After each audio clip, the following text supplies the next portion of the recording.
former Kern County Sheriff's Detention Lieutenant has his hearing postponed until December. 45-year-old Patrick McNeil is accused of crashing his vehicle in two separate incidents while driving drunk. On Tuesday, his hearing was postponed until December 2nd. His attorney said that certain subpoenaed records had not yet been received. McNeil is currently out of jail and faces 9 felony charges and 1 misdemeanor count. I'm Bill Robbins in the KERN newsroom with news every half hour when it breaks on News Talk 96.1 and AM 1180 KERN. What do you think, this is the Army where you shoot them a mile away? You got to get a post like this. Bing, you blow their brains all over your nice Ivy League suit. It's the Ralph Bailey Show on News Talk 96.1 and AM 1180 KERN. Now make sure you leave the house when you make the call. You understand me? You hear me? Call from an outside line. I mean it. Call in or text to 661-842-KERN. That's 661-842-5376. Listen live at KERNradio.com. Now, the host you've been waiting all day for. Live from the KERN studio, here's Ralph Bailey. Hi, everybody, and a very pleasant good afternoon to you, wherever you may be, however you may be listening, or however you may be viewing. For those subscribing on YouTube, it's the Ralph Bailey Show on a rainy, not really rainy, let's call it showers. I actually ran today, Chris. Well, an old man run, but got caught in the rain and had to pick him up and lay him down, Jack. And that right foot was right there with me, Jack. High knees? I don't know about all that, but, just that old man Tommy Lasorda run, We got a busy show on this Thursday. Coming up the bottom of the hour, we're going to talk with our good friend Greg Kerr. As I'm sure most of you have already heard, Clayton Kershaw is calling it a career. Hang on a second. I got to put my microphone on. I'm sorry. Let me just attach it here. I had to wear a hoodie today. My Peachy Folder hoodie, by the way, to stay out of the rain. But we're going to talk with Greg Kerr, KBAK longtime sports director, about the career of Clayton Kershaw. Is he the greatest Dodger pitcher? Is he Chris Burdick? I don't know. You guys have a very, very rich history of great pitching. Well, yeah, it's between he and Sandy. Yeah. I mean, there's no third. Statistically. Who else? I mean, maybe Don Drysdale, maybe Don Newcomb, maybe Don Sutton. Who? Nando? Maybe Nando. But I think at the end of the day, it comes between Sandy and Clayton, and the pro Koufax people like me say it's all about winning. It's all about postseason. And Clayton never performed in the playoffs, and Clayton certainly never damn near single-handedly won maybe 2 World Series the way Sandy did in the 60s. That sweep of, was it the Yankees and then beating Minnesota? Those were both, without Koufax, we don't win those 2 series. So, the perfect game, the no-hitters. But he only did it for I think 7 or 8 years. And the pro Kershaw people will say, well, exactly that Clayton did it twice as long. And at the age of whatever he is now, is still a very effective pitcher, and is certainly going to be our 4th guy in the bullpen. Meantime, we're going to talk a lot of sports today. The Dodgers, I put on Facebook, listen to my show, and are considering using Shohei Ohtani as a reliever. However, I will explain how that is virtually impossible. It's virtually impossible. Do you know why? As a former umpire, I will explain why it's impossible. Are there rules? Well, if you put him in right field, because if you bring him in as a DH, if he's DHing and you bring him in to pitch, he can no longer DH. Okay? If you put him in right field, he can come in as a pitcher, just like Little League. But Little League pitchers need 8 pitches to warm up. Major League pitchers, The bullpen, you see, when they bring somebody up from the bullpen, they get at least 3, 4, 5 minutes. You guys know managers sometimes will go out. Tommy was classic for this and just wait for the umpire to come to the mound just to give their guys some time to warm up. So if you put him in right field, how does he warm up? He only gets 8 pitches. That's fair. You're really going to let him pitch in the bottom of the 9th with 8 warm-up pitches? Now, And how do you start him in right field and you don't even use him as a reliever? And now you've which I wouldn't mind seeing, actually get Conforto's ass out of there. But where are you going to put him? Put him in left field? He has never played left field. Who's in right field right now? You're going to move Teo? I guess you could put Teo in left. I don't know. I just think it gets a lot more complicated than people realize. now, what about my thought of making him the closer? Keep You him- could do that. You could have him DH, and then he comes in the top of the 9th. But what if he gives up a run? Now it's tied, and you can't. And he's due up in the bottom of the 10th Yeah, but, or the bottom of the 9th. but hear me out on this. What would you rather have? Shohei potentially give up 1 run and then you don't get him for maybe an inning or 2, or Tanner Scott coming in and giving up 3 or 4 and you lose the entire game? So then, what are you going to do? He's DHing, and it's the bottom of the 8th. And he's already not hit. You're going to say, Yeah. hey, go run down to the bullpen and warm up because we're going to bring you into the 9th. Absolutely. I'll tell you what, I'd rather that than Blake Trinan That's what I'm or saying. Michael Kopech I won't even name 66. Just theoretically. I couldn't believe they brought him in last night, even with a 5-0 lead, because you know what that means? They brought in Tanner Scott last night in the 9th inning with a 5-0 lead. You know what that means, right? They're trying to get him to work out of it. Yes, which means they're going to drag him out in the 9th inning in the playoffs. They're trying to build up his confidence, which means they're going to actually use him in the playoffs. Goodbye, World's Championship. But we'll talk about this in even greater detail at the bottom of the hour with Greg Kerr. Mike Turnipseed will be here at 4 o'clock, as per usual. Daniel Petrie will be here at 4:30. And in the 5, have you seen how Angel Reese has just absolutely lost her juju? First of all, she came out and said that, and excuse me for stirring my coffee with my glass lens or my glass, what's the side things on glasses? Arms? It's my head. I don't care. Is that what they're called? Is that what these things are called? The arms of the glasses? I'm probably wrong. I know the lenses, but what are the side things called?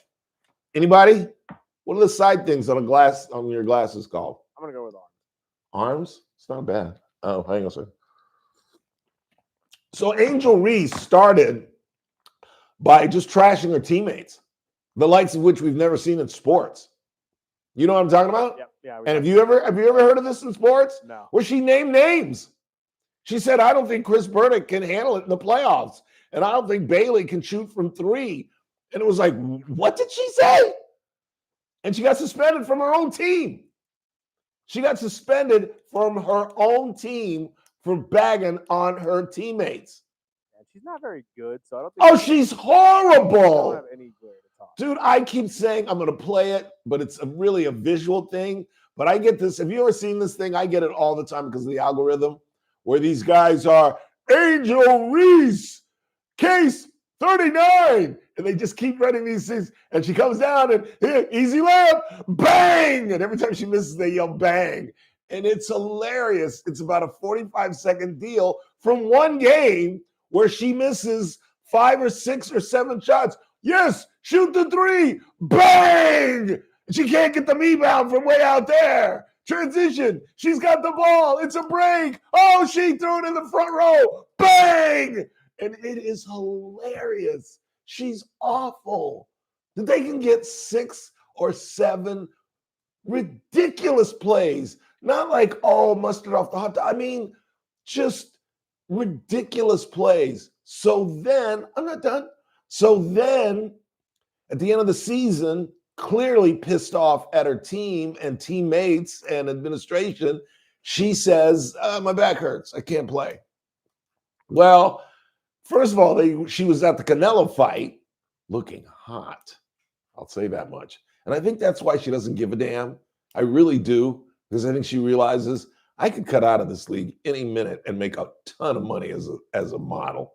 She really is hot. Did you see her at the Canelo fight? Yeah, but again, I don't You're not a find her fan? attractive, no. Well, I don't find her attractive either because she's a horrible human being. Yeah. But you cannot say that girl's 6'1", 6'2", and she's really doggone hot. So she's at the Canelo fight. She's running around and she's pretending like she's boxing. And then she just went to Belize and she's jumping off cliffs. And now the league is contemplating fining her for lying about her back injury.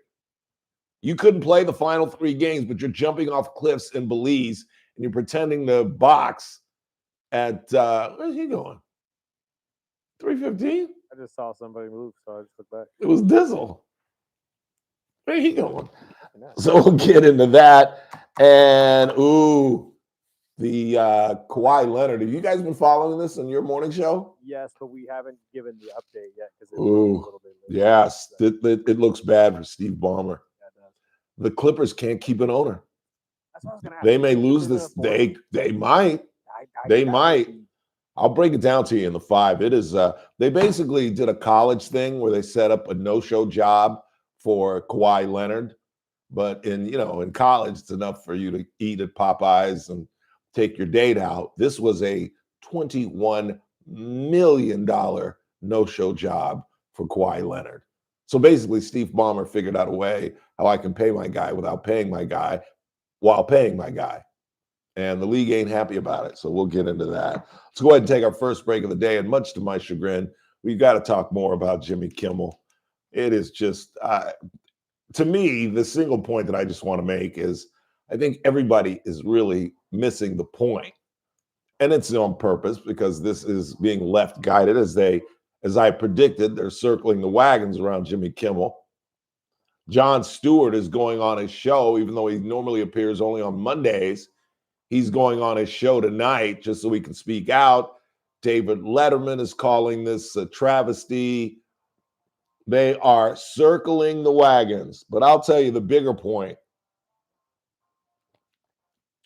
Don't you have to ask yourself, because the big rumor, of course, I'm sure you've heard, that they did this because Nexstar and Sinclair have a $6.2 billion merger with Tegnan, another television syndicate, and they got to get it through the FCC. All right, if that's true, then I'm going to ask a question when we come back. And we'll talk more about Clayton Kershaw.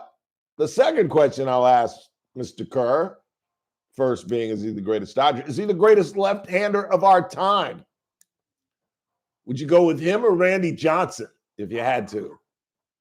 CeCe, Because I think Randy Johnson, CeCe, you're right. He's got a gold jacket too. Yeah, that's a good argument though. What, that you go with CeCe? No. Like Clayton has a good argument of being one of the best left-handers. I think CeCe was more dominant in a little short period of time when he was in Cleveland or Milwaukee. No, Cleveland. Cleveland. When he was at Cleveland, right before he came to New York, dude was untouchable. Yeah. Oh yeah. For a little 4-year period, he was. I remember how big of a deal it was when they traded him to Yeah. and, Yeah, Cleveland went nuts. First break of the day. We're just getting started on a rainy Thursday. Don't forget, tomorrow we will be live at the great Kern County Fair, just off to the right as you enter from the main entrance off of, is that P Street? I should know. That's my neighborhood. I used to hang out there. I think it's P. I think you're right. I think it's P. Y'all know where the Kern County Fair is. Yeah, everybody knows what fair is. Because, yeah, that's my neighborhood, Jack. I used to hang out in that neighborhood. I'm not kidding. Back in my poker days, right around the corner at Golden West Casino. Remember the one year we went and I said, I should take an Uber to Golden West. I remember. You're like, go ahead. I was like, don't egg me on. I'll go in there and lose $200. You know what? Go for it. You want to lose it? Go lose it. I was like, no, let me get in a minute and go home. Quick timeout. We're just getting started. It's the Ralph Bailey Show on News Talk 96.1 and AM 1180 KRN. We're streaming live at kernradio.com. News Talk 96.1 and AM. You got Petrie right here. Friday edition, Clay Travis, Buck Sexton show. It has been a whale of a week. So many different moving parts. We will put a bow on Trump's big trip to England, how that state visit went, and the continued fallout of Charlie Kirk. Plus, Buck. Taking a look at that rate cut, what has it done to mortgage rates and the economy? Things are getting interesting. We'll break it all down for you on Clay and Buck. Live 9 to noon. News Talk 96.1 and AM 1180 KERN. Keep it locked. Coming up at 4:30, Daniel Petrie from Messmaker and Petrie Wealth Advisors joins us. And we had Daniel on the broadcast earlier in the week to talk about the Fed rates dropped by Jerome Powell. We'll extend that conversation. And I don't have to tell you what Messmaker and Petrie Wealth Advisors are all about. They're all about retirement, and it is inevitable. Who knows better than I? And if you are staring at debt in the face, you need to call Daniel at 395-9400, 395-9400. One of the great things about having sponsors is turning friends and you all to a great client. I've done it for folks here at AGM, and you could join the team as well. Call Daniel today, 395-9400, or just keep it locked. He's on the broadcast today at 4:30. Daniel Petrie, the folks at Messmaker and Petrie Wealth Advisors. This broadcast is for informational purposes only. Does not constitute a solicitation or offer to buy or sell any security, future option, or other financial instrument, or to offer or provide any investment advisory or other services to any person in any jurisdiction by Daniel Petrie or NPWA Inc., DBA Messmaker and Petrie Wealth Advisors. Any views expressed in this broadcast by us are prepared based upon the information available to us at the time, and we are under no obligation to update our views. Carpet Outlet Plus. Every day is sale day. No one can beat us. No one can touch us. You won't find better prices. Shop and compare. We don't care. Take a look our way and come into Carpet Outlet Plus. Every day is sale day. Oh no, Dad, I spilled juice on the carpet. Don't worry, kiddo. We have stain-resistant carpet from Carpet Outlet Plus. Dad, Lucky dumped his water bowl all over the new floors. Everything is fine. We have brand new waterproof floors from Carpet Outlet Plus. You can find everything you need for family-proof floor at Bakersfield's best flooring store. Now offering 1 year, no-interest financing. Carpet Outlet Plus, 3.5 blocks west of 99 on Rosedale Highway. Carpet Outlet Plus. Every day is sale day. More fiber and laxative. You had no idea I just walked in the room, did you? No, I didn't. What'd you do? I had to shift the camera, but I was like, I didn't want to scare you, so I was saying, hey, I'm making myself known. Don't turn behind you. I swear I never even heard you. Ahead of it. Linzess linaclotide is a prescription medicine that treats IBS-C in adults. It's not a laxative. It's a once-daily pill that helps you get ahead of your symptoms. It's proven to help you have more frequent and complete bowel movements and helps relieve overall abdominal symptoms, belly pain, discomfort, and bloating. These symptoms were studied in combination, not individually. Do not give Linzess to children less than 2. It may harm them. Do not take Linzess if you have a bowel blockage. ESPN found him alive? Especially with bloody or black stools. The most common side effect is diarrhea, sometimes severe. If it's severe, stop taking Linzess and call your doctor right away. Other side effects include gas, stomach area pain, and swelling. Talk to your doctor and say yes to Linzess. Learn more at linzess.com or call 1-800-LINZESS. The Armstrong and Getty Show, weekdays noon to 2 on News Talk 96.1 and AM 1180 KERN. Now, back to the Ralph Bailey Show. Sometimes I'd like to quit. Nothing ever seems to fit. Hanging around. Nothing. Is this Karen Carpenter? Yes. Nice choice. Where'd you come up with this? Part of our rainy day mix. Oh. Tragic story. Do you know her life story? I know you've told me before. She was an anorexic and she just killed herself. And her brother was her partner, and he tried to save her. And it resonates with me because my dad's best friend, the late Dr. Wilbur Sewsbury, he did the Bing Crosby. He had his first family with Mrs. Sewsbury, my Aunt Sylvia, my mom's best friend, and left her and moved up here and had a second family with another woman. And had the most, this girl was beautiful. He married a young white woman up here. And so she was mixed, and she had that mixed complexion and the green eyes, and she was just gorgeous. But she had a self-esteem issue and was bulimic. Is it bulimic when you throw up? Yes, yeah. so bad, and apparently this is fairly common. She had it so badly that she hurt her esophagus throwing up so often. She threw up, and it was just horrible. And to see, after knowing that and then learning the story of Karen Carpenter was pretty sad. I don't want to spend a lot of time on Jimmy Kimmel because, as I talk about every day, I watch the news mix, and it was totally on the news mix, all channels, all day, and it seems like it's been a bigger reaction to Jimmy Kimmel getting fired than it was Charlie Kirk getting fired upon. But the thing that I don't understand is how people are talking about First Amendment rights when this is about this man lying, knowingly lying on television. And yes, you do have a First Amendment right, but you don't have a First Amendment right when it comes to your employer. And the other issue is, well, everybody's saying it has to do with Nexstar and Sinclair, which are companies that own affiliates here. Nexstar owns KGET, Sinclair owns KBAK, and they own some 250 other stations all over the country. In fact, that's one of the things that I was going to allude to yesterday. I had dinner with Derek Jeffrey at Jeff Salter's dinner, and he was talking about losing Jenny Ha and how upset he was, but how funny it was because they were in the process of buying this company that she now works for. So much like we see Eitan Wallace, we're going to see Jenny Ha because Nexstar is in the process of buying this company. And so everyone is saying that's why they fired Jimmy Kimmel, because they had to kiss up to the FCC. But the fascinating thing that I find is, why isn't the media going after Nexstar or going after Sinclair for kowtowing to the FCC and Donald Trump? And how many times, 8 times out of 10, can an answer be what? Money. Because if I'm Rachel Maddow, I'm not going to go after Nexstar. I'm not going to go after Sinclair. Why? Because my contract might be up and I might want to get on one of their companies. I want to be on stations that they have affiliates for all over the state, all over the country. So let's make Donald Trump the bad guy. Let's make Brandon Carr, the head of the FCC, the bad guy, instead of what I thought they were going to do is go after Nexstar and saying, why are you cowards not standing up for your man? Why are you cowards not standing up to Trump? Why aren't you standing up to the FCC? Because they don't ever want to come up against these guys. They'll talk their mess tonight and say, oh, what a tragedy this is, but none of them will admit that the man lied on television. He lied. He knowingly lied. That's the point.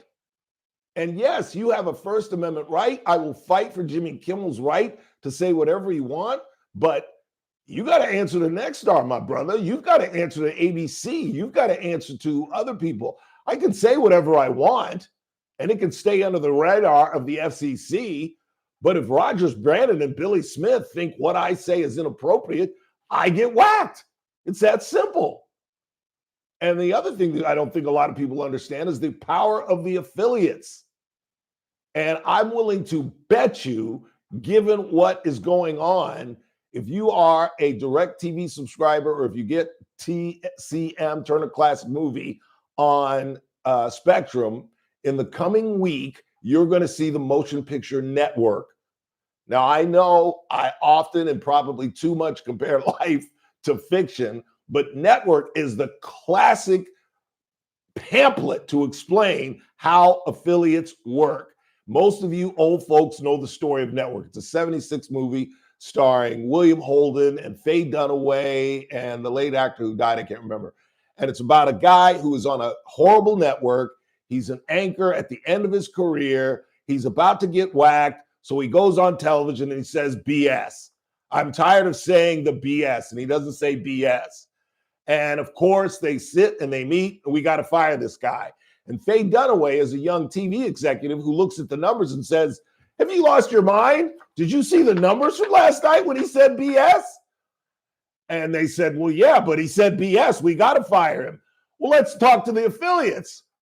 Now that we got these kind of numbers, and the affiliates were like, hey, give us numbers. And to make a long story short, they keep this guy on. And, well, that's where the hijinks begins. But the point is, if the affiliates are calling the network and saying, we didn't appreciate what he said and we're not running him. Did you know that there were affiliates that preempted the show long before Nexstar got involved? You're not going to hear that from the left-wing media, are you? No, you're not. Greg Kerr joins us next. Don't go anywhere.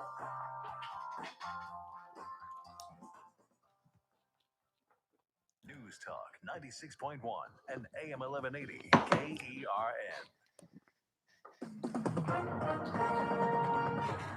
With us for the news, I'm Keith Peters in Washington. President Donald Trump is asking the Supreme Court for an emergency order to remove Lisa Cook from the Federal Reserve's Board of Governors.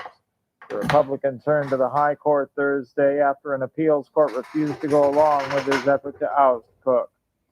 Jimmy Kimmel's television future is hanging in the balance after ABC suspended his late-night show following the host's comments about Charlie Kirk's killing. The comments prompted dozens of stations to say they wouldn't air the show. In what was expected to be a contentious Federal Reserve meeting, policymakers on Wednesday and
has you covered. Come sink your teeth into the famous Caesar sandwich, crafted with care and loaded with premium meats and cheeses.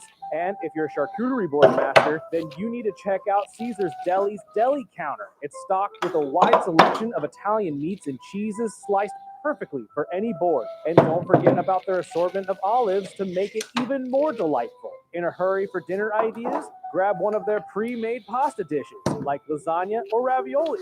Just pick them up, pop them in the oven, and enjoy homemade goodness in minutes. Whether you're planning a party and need a meat and cheese platter, or having an event and need delicious food and some scrumptious dessert catered, Caesar's Deli has options to make your event unforgettable. Yes, Caesar's Deli has you covered. Located on the corner of Brimhall and Callaway, next to the beautiful water fountain, Caesar's Deli. Serving happy customers since 1971. Do you feel like you need to know what's going on in the world, but you don't want to be bored to tears? Well, tune in the Armstrong and Getty Show. We'll keep you informed. We'll try to make you think. We will leave behind the ever-present left-wing media spin. And you know what? We're not angry all the time. Sometimes we have fun. I'm angry a lot, but not all the time. That's the Armstrong and Getty Show every single weekday. Weekdays noon to 2 on News Talk 96.1 and AM 1180 KERN. The Clay Travis and Buck Sexton Show, live 9 to noon. Now back to the Ralph Bailey Show on News Talk 96.1 and AM 1180 KERN.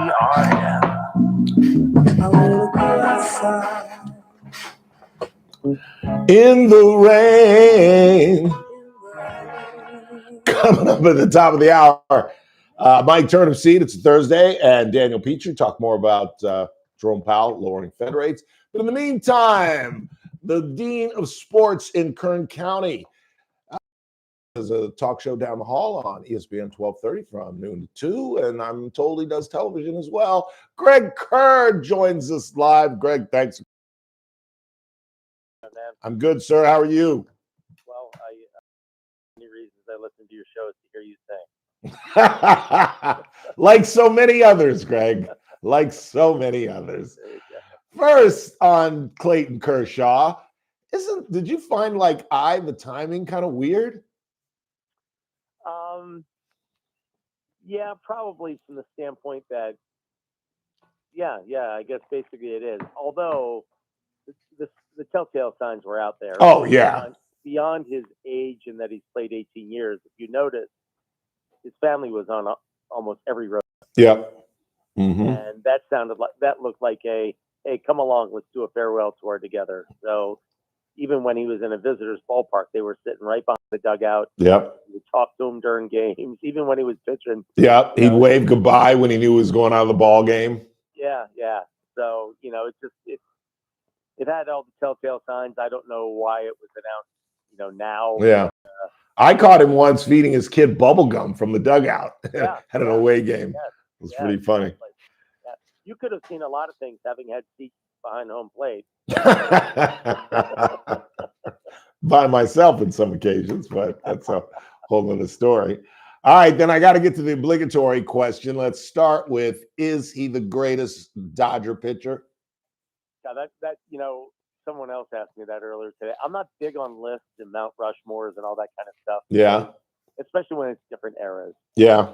You're not going to convince somebody who's older that he's better than Sandy Koufax, even though Thank you. Koufax only played 5 years, and so you're going to this and that. And then you got the Don Drysdale, you got Oral Hershiser, who at one point was just like phenomenal with 58 straight, shutout innings. That 88 season. Series. Yeah. So, all of that. And I'm probably forgetting half a dozen, other great Dodger pitchers. Fernando. Yeah, Fernando, obviously. But so I just leave it at this. And this is how I always deal with this kind of stuff, whether it's, the LeBron MJ or whether it's this and that. And all, I just go, look, if your name's in the conversation, job well done. Yep. That's the best way I know how to really solve that kind of stuff, because everybody looks through a different lens and everybody figures I liked him because of this reason, or I didn't like him because of this reason, or this guy was better, whatever. Everybody has a narrative. Yeah. I just say, if you ask me, does this guy belong amongst the best? I could probably say yeah or no, but is he better than somebody else? Geez, I don't know. He never faced Willie Mays, and Willie Mays never faced him, and yet he faced guys that were, better in the Hall of Fame. That's for sure. But he just faced guys that, trained the way they train now in the 2020s, right? Right. Hit the home run. Different back then. Yeah. Hit the home run. So if you're the best in your era, that's good enough for me. That you were named the best while you played. That should be good enough for anybody, I think. Yeah. Was he the best in his era? In certain ways, yeah. I mean, he has the lowest ERA of anybody who's thrown 2,000 innings since 1972. Wow. That's crazy. I didn't know that. Yeah. That is crazy. 18 seasons, 3 Cy Youngs. I mean, you could stack up other people who have, maybe done that, but his consistency was unreal. Yeah. The flaw obviously was until recently his postseasons were less than stellar. So that'll always haunt him, I think. Yeah. I would imagine if he were in a moment of pure honesty, he'd tell you the same thing, right? Yeah. I mean, he seems like a straightforward guy and a really good dude. So I will never forget, and I think it was against the Cardinals. I bet on him. It was a first round playoff, and I left here at 6 o'clock, and he was up 5-0, and he had only one time in his career lost with a 5-0 lead. And by the time I got home, the Dodgers were losing 6-5, and we lost that playoff game. I will never forget that. So that's the only chink in the armor. And I think what really elevates him to a great degree is the manner in which he went about his career.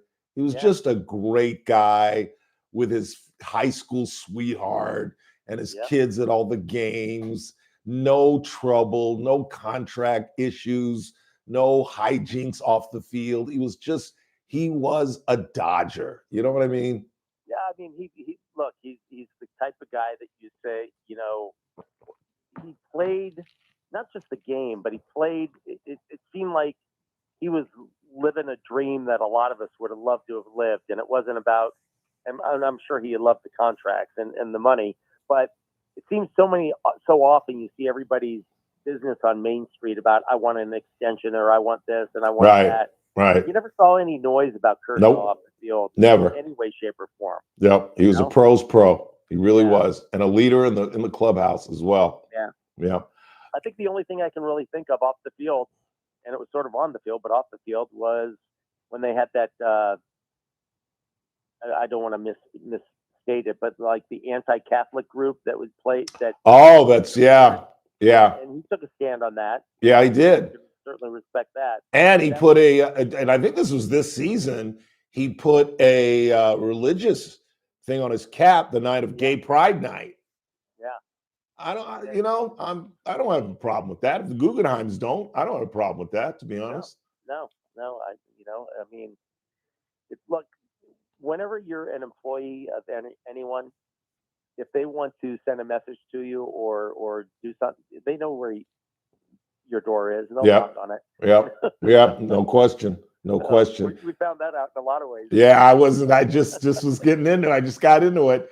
Yeah, you have the First Amendment and free speech, but if your bosses don't like that free speech, you don't have the right to have a show, whether it's on radio or television. Yeah, Doesn't- or the many people we see on social media. Exactly. I know it's not sports track, but I mean, these people saying they fired me. Yeah. They have every right. Every right to. You got the freedom of speech. You just don't have the freedom of employment. Exactly.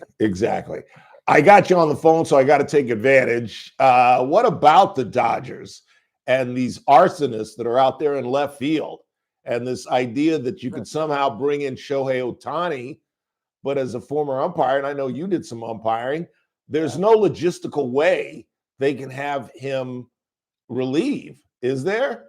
Unless they let him come in as a DH and then lose him as the DH. You know what I'm saying? I think they would lose him. I think rules have changed since. I mean, I umpired like back when they had bases that were much. Me too. Right? Me too. Yeah. But yeah, if they bring him in, if he's DHing and you bring him as a pitcher, you lose him as a DH. Yes, you do. And I was also mentioned before Wrigley had lights, but anyway. Yeah, me too. It's been a while. But yes, and there's the rub in terms of that. They would have to have him as he could be a position player and move over to go from right field to pitcher. But then how does he warm up? He only gets 8 pitches. Well, yeah. Well, that's a problem, obviously. Yeah. But they could do it that way. Yeah. And we might get so desperate that we go ahead and do that. And then if you start him, what if you don't use him? Do you really want to put him in right field? I guess then you shake him. You got to put Teo in left, and what I would have a problem with, because that would put Michael Conforto's butt on the seats for a change. But what about the Dodgers with all these guys? Kike hitting 190, Conforto hitting 190, our two backup catchers hitting 190. They're the most confounding team in the world, because when they're right, you go, holy crap, how do I beat these guys? Yeah. When they're wrong, they're just like, you just want to go, we spent all this money on this.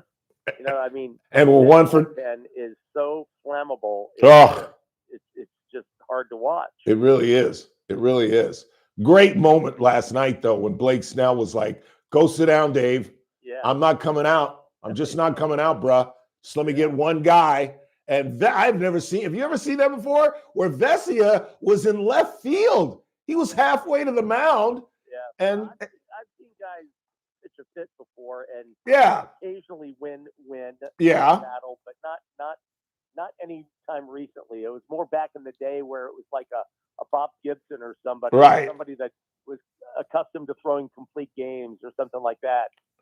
So back then the aces of that era would sort of fight to stay in a game and sometimes, convince their manager. But the story is that I haven't seen it lately. Yeah, the story is Gibson would say literally that the manager would get halfway to the mound and Gibson would say, go sit down. Yeah. Go sit down. Yeah. But I've never seen where the next pitcher is on the field. Vesia was like sprinting in, and then he saw Roberts walking off, and he's like, "Well, I guess they don't need me." You know, and the thing about it is that it could be seen as a slappy, like almost like if you're reading in between the lines, like Snell was saying, "I'm not handing it to that bullpen," but it wasn't bad. It was just he was in the moment. I saw his quote about it, that he was emotional and just wanted to stay in and get the out. And you know, that was that. But so what do we? You're probably going. He knows what's in that bullpen. Yeah, exactly. So what do we do? Are we really going to run out Tanner Scott and Blake Trinan and these guys that have just been horrendous, or is Davey just going to have to let guys go like 8 innings when we get into the play? I was just about to say, why don't you just let guys put on their big boy pants? Yeah. 8 innings like the once upon a time. Damn right. At the end of the season, you can do things differently, right? I mean, Yep. we've seen guys pitch game 2 and come in relief in game 4, right? Yeah. Seen that, right? And in 88, which I consider, you alluded to, I consider, or I've argued this with people, I think that's one of, if not the single greatest season ever for one guy, where Oral pitched one night and lied to Tommy, snuck out in the bullpen, and ended up pitching that next night as a reliever. Yeah. When the Dodgers literally, against the Mets, when the Dodgers literally had nobody else, if he didn't get the final out, and Hershiser got the final out, and that saved that playoff race with the Mets. Yeah, no, I agree, and that when it comes to just, you know, it's the end of the season. What are you going to do? Everything's on the line. Are you really going to say, "Oh, we don't want him to pitch an extra inning now"? No, that's what you do in July. That's what you do in May, but you don't do that when the bright lights are on. You know, and to allude, you know, you mentioned Hershiser, and I think about, you know, back to Bob Gibson. He won 3 games in the '67 World Series. Yeah. Mickey Lolich, 67. same thing. He won 3 games in a series.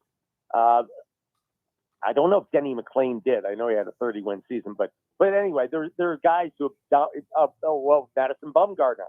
Okay. Yeah. That was a pretty good year. Yeah. But yeah, you don't let them hit. You know, the craziest thing to me, Ralph, has always been this. And I know it's a different sport, and I know it has a different dynamic, but this has always just been different. I've thought I'm always a win or lose type guy. If your pitcher's not pitching well, what do? You take them out, right? Right. Why don't we do that with quarterbacks sometimes? but when you do it with a quarterback, then it becomes a locker room issue, and the media go, "Oh, what are we going to?" You know, then it becomes a tsunami of negativity. When really all you had to say was, he just threw 3 interceptions. Right. It's like a guy who gave up 3 home runs. You know, it's not his day. Yeah. Starter next week, but he's not my starter right now. Yeah. And we do it so quickly in baseball, but not in football. I'd probably make a crappy coach in the NFL. But yeah. I think there are some days when your starter sucks, you bring in the backup. Yeah, that's funny. Japan, you know. I got 2 quick things I want to get to. One, I don't know how to pronounce her last name, but Molly Karam, the host on the Stephen A. show, suddenly left ESPN. Any guesses what that was about? She's got to have another gig, right? And I have no idea. I have no idea whatsoever. From what you know about TV, is it? And I've heard this because Shannon Sharp obviously talked a little bit about it. But is it toxic over at ESPN? Oh, I would imagine highly so. Yeah. I know Dan Patrick's talked about it a little bit. No, I think that place, you know what? I think that place is a train wreck in a lot of ways. Yeah. First of all, you put that many egos together in one building, Yeah. that will make sing kumbaya on the air. But I can guarantee you there's some people that don't like each other. There's a lot of people that don't like each other. So Yeah. that doesn't surprise me. If you're asking me, was there tension? Oh my goodness. Clearly. And rumors of her dating Stephen A. Smith and all kind of things. It was just, yeah. And Shannon, of course. And I'll leave you with this. Is Steve Ballmer, owner of the LA Clippers, in big trouble?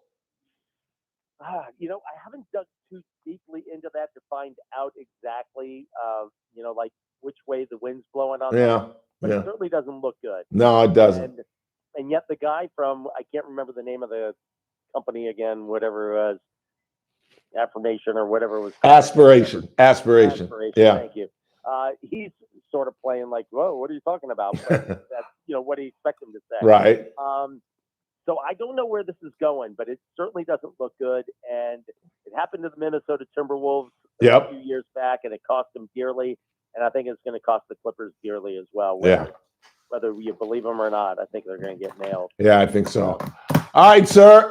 Congratulations on your 39th year with Hometown Sports? Yeah, man. We're Holy away. Toledo. Yeah, Sunday 6, my man. Check it out. I do every week. Always good to talk to you, sir. I appreciate you taking the time. All right, take care. All right, buddy. Greg Kerr. That was fun.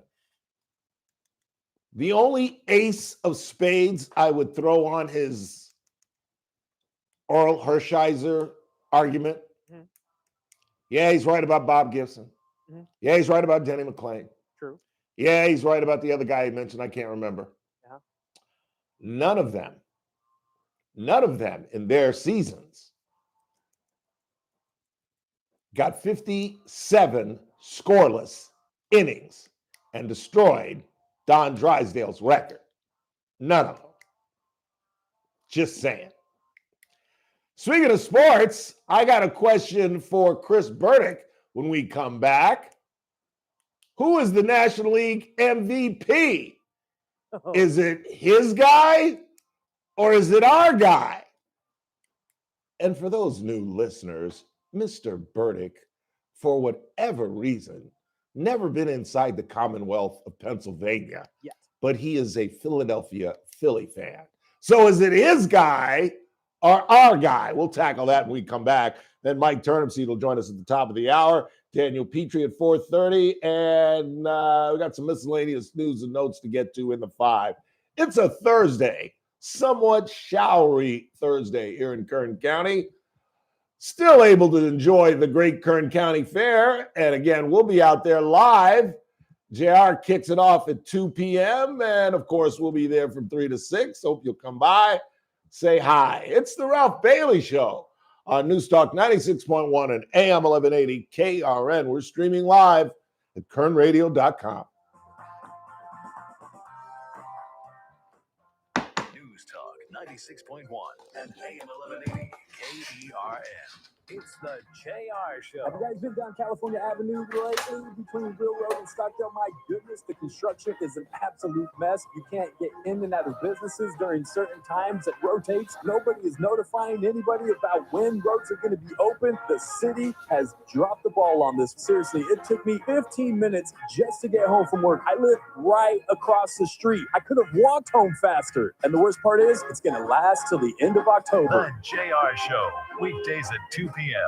King Door Company continues to set the standard in the garage door industry, and I'm here to tell you a few of the reasons why. First off, King Door carries Clopay garage panels and LiftMaster openers, so you're guaranteed quality and reliability well beyond the reach of most garage door companies, and it just gets better from there. King Door has a fleet of fully stocked service trucks with all the parts and tools to handle any job quickly and efficiently, and those trucks are manned by the most knowledgeable technicians anywhere. They have all the technical expertise imaginable and the most up-to-the-minute training available. In fact, King Door is so committed to training that they have the King Door Academy, a full-size, state-of-the-art classroom right on the premises with all the latest teaching aids, including working garage doors to simulate any installation, repair, or technique. Your garage door is a very important part of the safety, security, and look of your home. So don't trust it to anyone but King Door Company. Call them today at 397-2744. Stop by the showroom at 7450 District Boulevard or check them out online at kingdoor.com. King Door Company, your company with the pride of a lion.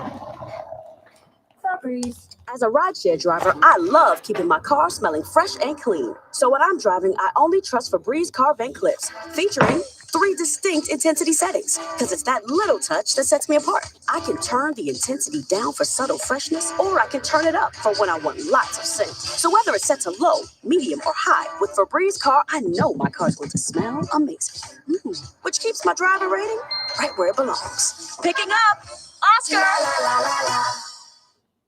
Oh, could this vintage store be any cuter? Right? And the best part, they accept Discover. Accept Discover? In a little place like this?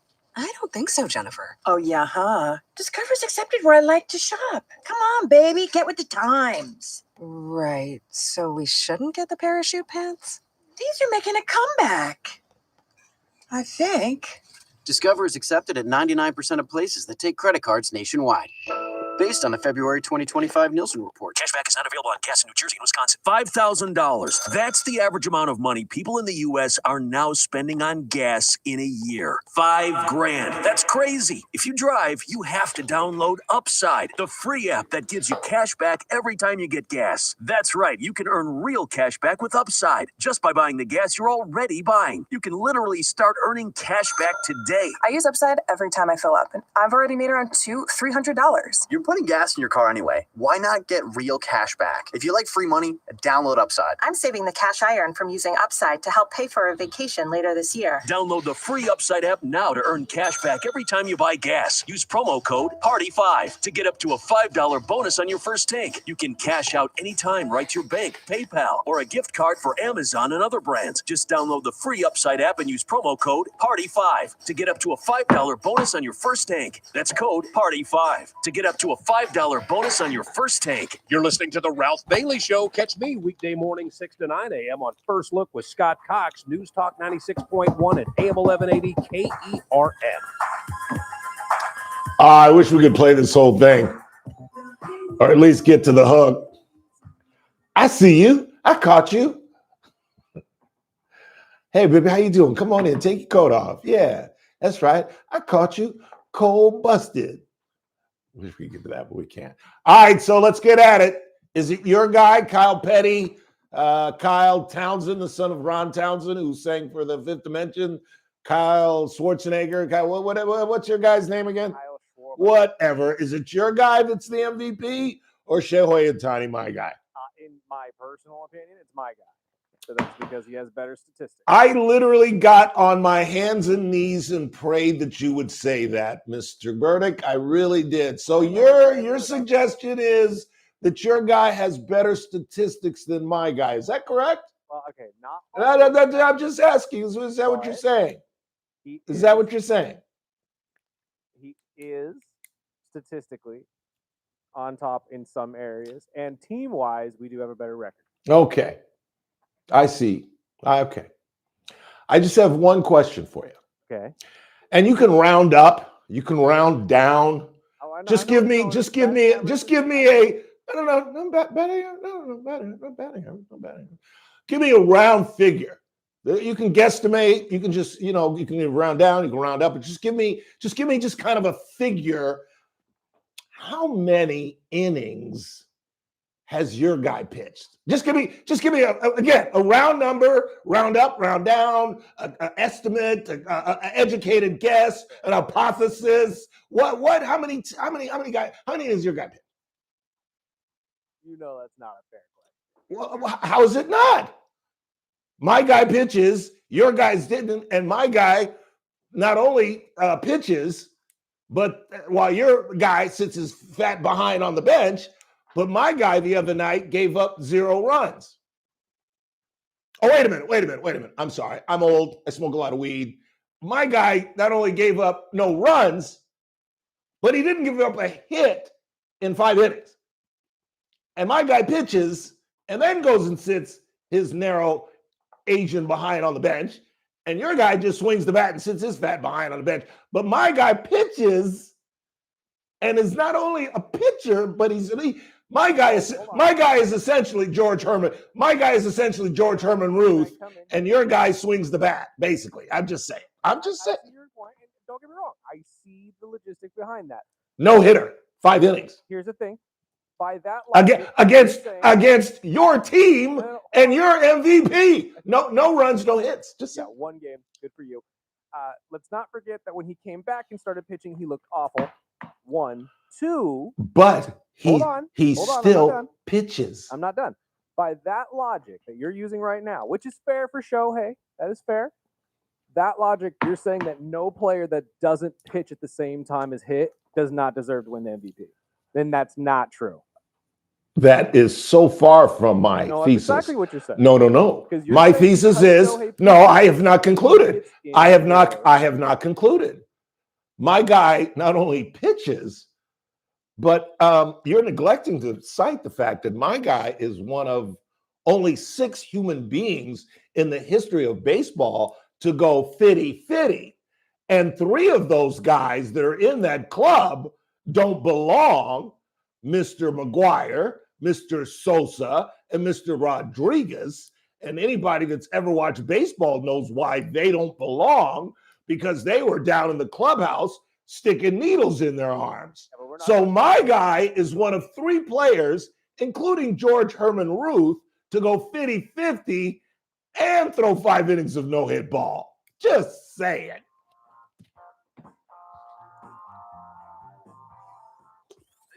AM 1180 KERN Green Acres. This is 96.1 FM. Bakersfield. Online at KERNradio.com. From Town Hall, I'm Keith Peters in Washington. I can't walk in the rain. Asking the Supreme Court for an emergency And it's not to raining. remove Lisa Cook from the Federal Reserve's Board of Governors. I'm being lazy, and I got some good steps in today. Clugston reports. The request comes after an appeals court rejected the president's effort to oust Cook from the Fed's 7-member governing board. He accuses Cook of mortgage fraud. She denies lying and refuses to leave her post. Damn, The I should Fed walk. board was established by Congress to be largely independent. I should walk. day-to-day politics. I gotta walk. Required a better go citizen walk. I forgot. in I totally the forgot. I didn't walk. Huh? 112 years history. Greg Clugston. No. On a party line vote of 51 to 47, the Senate has confirmed 48 Trump nominees in one fell swoop, ending a backlog caused by Democrats. Bob Agnew reports. Under new rules in the Senate, Republicans were able to combine all the nominations into one and confirm them with a simple majority vote. The new chamber rule allowing for the confirmation of certain executive branch nominees in large groups rather than one by one was enacted earlier this month on a strict party line vote. Republicans say they took the unusual step to offset delays they blame on the Democrats. Bob Agnew reporting. Turning Point USA, the organization Charlie Kirk founded to mobilize young conservatives, has seen a massive surge in interest and support since the activist's assassination last week. As conservatives mourn Kirk's death, the group announced that Kirk's wife, Erica, will serve as its next CEO. More than just a leader, Charlie Kirk was Turning Point's public face and crucial to its influence. On Wall Street, the Dow up by 124 points, the Nasdaq rose 209, the S&P advanced 31. More at townhall.com. This is Dennis Prager for AmFed Coin and Bullion. There's something about the feel of a gold coin in your hand and the way the light reflects off its intricate details that has always captivated me. Nick Grovich, AmFed's owner, turned that same passion into his livelihood. Nick began collecting coins as a teen, and that interest grew into a nationally respected business offering only the finest quality coins at the most competitive prices. But the truth is that although Nick is a rare coin dealer, he doesn't believe in rare coins. Rare coins do not make sound investments, but they do make dealers a lot of money. See, that's part of what I respect Tom who? about it. Oh, Brady? Specializes in Yeah. buying non-performing Yeah, someone. numismatic coins and turning them into gold or silver investments that provide liquidity and perform competitively against the market. Whether you're buying or selling, call 800-221-7694. That's 800-221-7694. AmericanFederal.com. From the KERN newsroom, you're live and local news update. Yeah, no shit. News Talk 96.1 and AM 1180 KERN. I'm Bill Robbins, a I need new student from shoes. Fraser Park High I School need new who went clothes. to feed his pig, found that his pig Poncho had been stabbed nearly to death. The student had been preparing for Probably the County Fair. Cindy Holloway, who was the student's on sponsor, Amazon?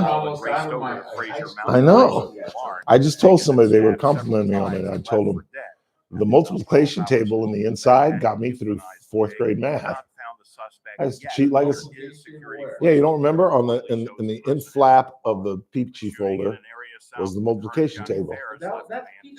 I know, that's what I'm talking about. On Amazon, I ordered it. I saw it on Facebook, and I was like, "That's so cool." I ordered it. Everywhere I go, I get comments. Everywhere, not without fail. No, 70s. I had a Peachy folder. I graduated in 80.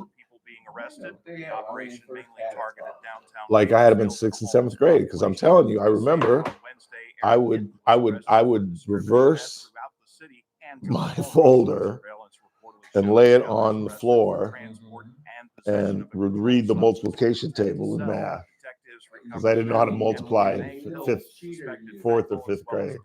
Instead of just learning, instead of just learning the multiplication table. Stupid. That's why I'm horrible at math. 45-year-old Patrick McNeil is accused of crashing his vehicle. I did. I told you my dad, or I've told the story, because in public school in Cerritos, they would give you these pamphlets to figure out to do. And on the back of the pamphlet were the fucking answers. So I would just wait until the teacher turned around and did it, and I'd go back and memorize it and write it because they didn't ask you to show your work. So I moved to private school in 7th grade. They ask you to show your work, and I can't do it. And I had to go home, and I told my dad, I don't know how to divide. And I can remember the night like it was yesterday, because it was the first time I ever stayed up with their permission till midnight. We were working on division from 8 o'clock to midnight. And right around 11:30, he finally said, "You got it right. Let's do 2 more." And I got them both right. He said, "All right, finally you got it. Now go to bed." Took me 4 freaking hours. I know. 4 hours. That's when he knew I wasn't going to med school.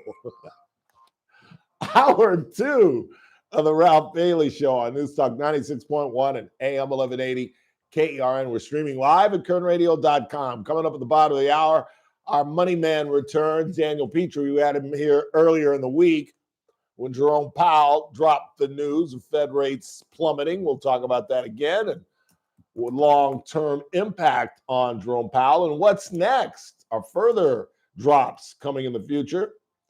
Then in the 5, we'll talk a little more sports, talk a little bit more about Jimmy Kimmel. We've got the audio I forgot to play in the first hour where you can actually hear what Mr. Kimmel said and get the most recent reaction from the president, who, of course, is across the pond. I haven't talked much about that because I can't stand, I don't know why, but I just cannot stand the monarchy. I've never understood it. I don't understand how they have millions and billions of dollars just because of the blood that's running through their veins. I hate the way they treated Diana. I hated the way they treated the redhead. You married a what? Sorry. And I just, you know, I know. But we'll talk a little more Dodger ball, and I'll give you some of the details on Steve Ballmer, the LA Clipper owner, who was in big trouble for setting up a no-show job for his star Kawhi Leonard in the tune of $21 million. You just can't do that. In the meantime, it is a Thursday.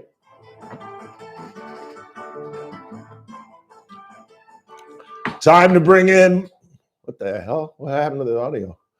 Time to bring in my witness, Mike Turnipseed. Do you know what I'm referencing, don't you? What are you referencing? You are my witness. To what? Ralph. Saturday morning, 7:50. And I normally wouldn't make you be a witness, but the very next day, as you knew I was playing the next day, Yes. I hit a really good drive on the first hole. Good for you. And I didn't hit another good shot for the next 17 holes. Oh. I made Well, a complete. As I told you, Ralph. But you played good because you forgot all your bad habits. But I And did. if you keep playing more, your bad habits creep into your game. So you're better off paying less than more. So you would describe my play on Saturday as above average. Yes, definitely above average. Thank you. Didn't miss a fairway. Because except for my first drive that I hit on. Your bad habits. You played 9 holes without any bad your bad habits. I just wasn't thinking. You're right. I just played. I was just so happy to be out there. Yes. And then Sunday, I woke up with expectations and just fell flat on my face. You had money on that game. I did. Don't rat me out. $10. Told $10. That's right. And the funniest thing is we get in to the clubhouse, as we are wont to do. I play with Mark Swaim and his buddies on Sundays at Sundale. And we all settle up, have a beer and some food on the 19th hole. And Mark had the audacity to turn to me and say, "Did you win any skins today?" And I was like, Dude, were you in our foursome? Michael, I hit a tee shot. You know the 17th tee? It's 150 yards. I haven't played Sindel. And Well, it's a par 3. It's 150 yards. You got to carry some water. I hit a 6-iron that didn't get to the women's tees. I swear to God. I for the first time in probably 15 years, I literally almost threw my club. I really came close. I just was gonna. Money, Ralph. It wasn't even. Yeah, it was money because that's what I was thinking. I could get a greenie and maybe sneak out of here with some money, and nah. I still made bogey. I still made bogey because it was an easy shot from the women's tees where I hit it. Thankfully, I'm glad I didn't hit it any better because it would have gone in the water. But I had a little wedge from the women's tees and 2-putted for 4. I think that's how I'm going to play the hole from now on. Just going to take a wedge and chip it to the women's tees and then carry it over the water. I think that's good. All right, that's enough about my golf game. What do you want to talk about on this rainy Thursday? A rainy Thursday. I woke up this morning and it was raining. I love it. I just took a walk and the smell. I love that smell of rain. Love it. It's pretty unusual for September, but we do have rain once in a while. I know. Too bad for the not enough to ruin the fair. The fair. We'll be out there tomorrow. JR starts at 2. I'll be out there at 3. Not enough to ruin the fair. It starts towards tomorrow. No, it started yesterday. Yesterday. Yeah. Oh well. You want the hours? I can give you the hours. No, thanks. Are you a fair guy? Do you grab the wife and head out there? No. You don't grab Harriet and go out there? Harriet's in Sacramento. I know, but I would think you'd say, y'all come down and go to the fair. No? They go to the fair in Sacramento. They're fine. They don't miss out on anything. No? You don't want to go see Ashanti? Oh, that was last night, I guess. I don't think there's anything for us, No, our age group. I didn't watch anything last night. I was teaching my leadership class last night. We had leadership. Really? Talked about the status of healthcare in Kern County, and had the Department of Public Health, had behavioral health, and Kern Health Systems talking about healthcare in Kern County and how they work together and how they do things and how things are really done and outcomes and why we have such bad health outcomes and what they're doing and valley fever and all these other subjects that aren't really nice to talk about. And what was your conclusion? My conclusion, or consensus? Especially when you look at valley fever, it's very related to desert areas like Us in Arizona, just about. Us in Arizona, us Yeah. in Maricopa County are the two Well. worst places to live for valley fever. Mm-hmm. Just because of the dust and the wind and just the spores in the ground and just what happens. Don't have to tell me. I'm one of the faces of Valley Fever. Although, if you've been watching television, I've been cut out of the commercial. But Ralph, the head of the public health department, Had a bad bout. That's what Bad what really And Bryn you know what Kerrigan. she was That's doing? what started the campaign. She wanted to get the word out because she was really, really sick at one point. and she, you talk about being healthy. She was like 2 weeks short of running her marathon. Yeah. She had been training for 6 or 8 months out Yeah. there running every day, all these miles. And she said, I was healthy. Yeah. And all of a sudden, boom. Bam. And we had her. Yeah, we had her on the show. And yeah, Bryn Kerrigan is, she's still dealing with it. Still dealing with it. for the rest of her life. Yeah. She's still taking medicine and doing Mhm. things. But Bryn, I think, has just been doing an outstanding job. We've gone through some new leadership. And She really has, because I was extremely critical of the prior regime. And that was during COVID, and that was during public news conferences. And I became infamous for some of my questions and how I reacted. And Bryn and Allison, who runs behavioral health now, they are just really on top of it. They're yeah, I agree. lifelong. They've paid their dues. They know what has to be done. And in challenging times with different funding from government streams being cut, because they both depend immensely on mostly federal funds for what they do in healthcare. Yeah. And people are just playing with that. And it's going to have an adverse effect on health in Kern County, making it worse instead of making it better. That's Yeah. for sure. That's why, I always feel blessed. My whole life, I've just been so stupidly lucky because I got it and was testing negative. And Dr. Cothry was like, I'm pretty sure you got it. So I'm checking you in right now, and I'm going to get you on diflucan right now, even though you're showing negative. And they checked me into the hospital, and I had to have a biopsy. They were so convinced, and damn sure I had it, and was in Mercy for 2 weeks, Michael. You ever been in the hospital for 2 weeks? I've been in the hospital for 10 days. Yeah, oh, that's right. I forgot the chest. But yeah, it's like a jail sentence. Like I'd never been in a hospital before as a patient. And my image was you get a lot of rest and they just get some sleep, Mr. Bailey. No, a hospital is the last place you're going to go because if you're sharing a room, they're either waking him up or her up to give them meds or take their blood, or waking you up to check on you and give you meds and this. And it was every day I asked, can I get out of here? Can I get out of here? And my oxygen level was like at 87. And they were like, no. And 87. And I was on oxygen. And they said, even if we let you leave in about a week, you're likely to have an oxygen tank.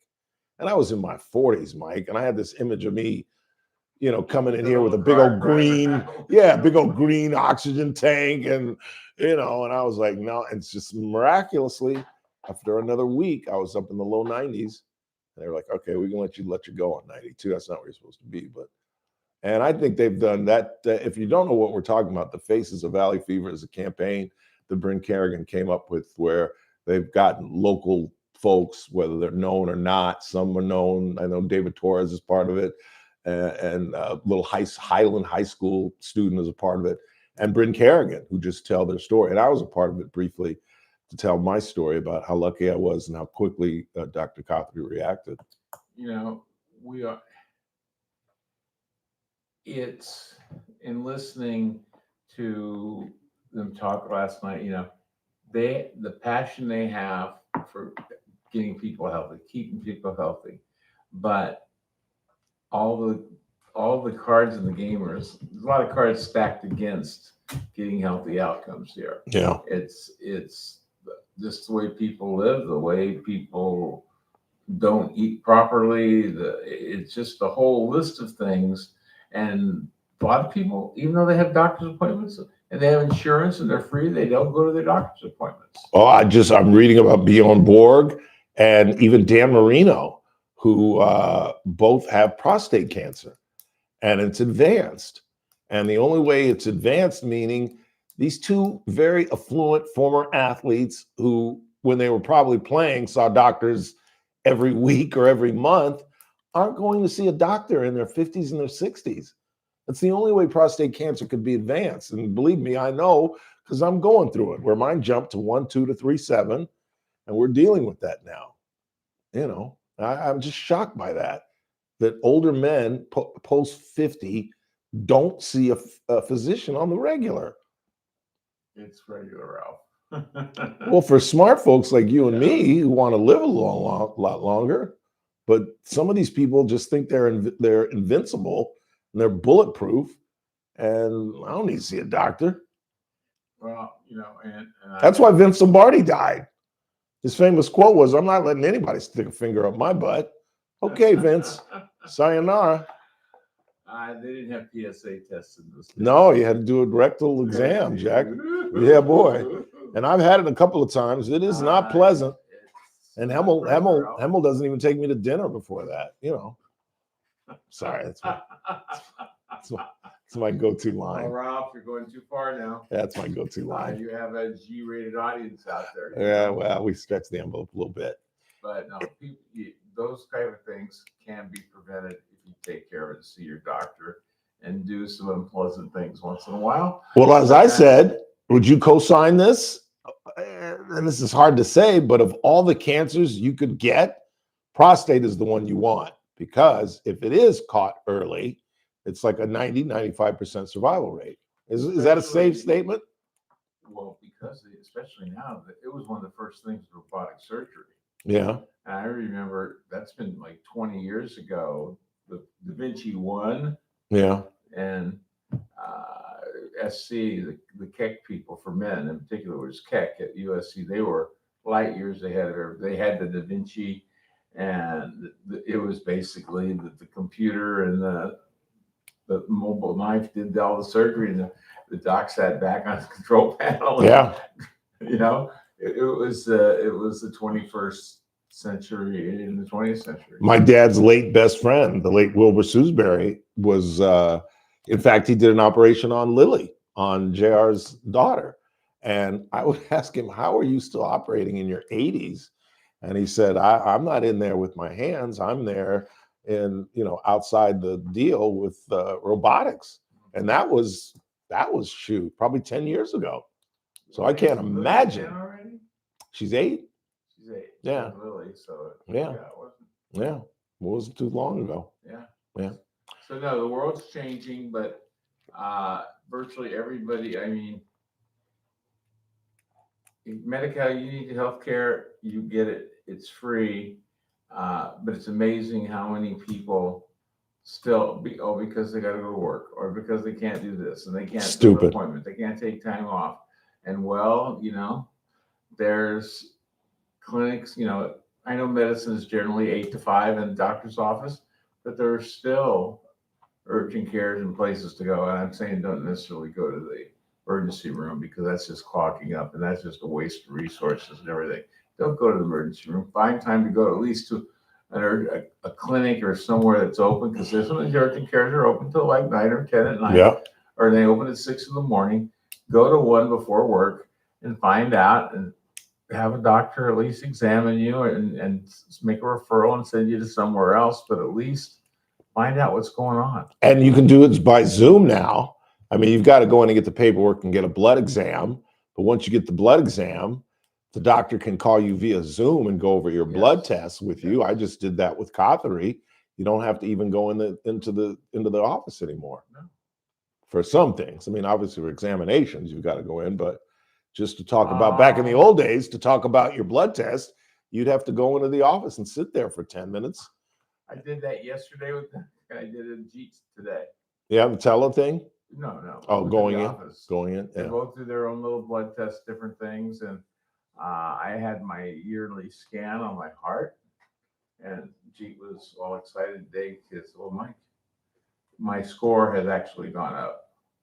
Your score, I don't know how it rates. There's a score number.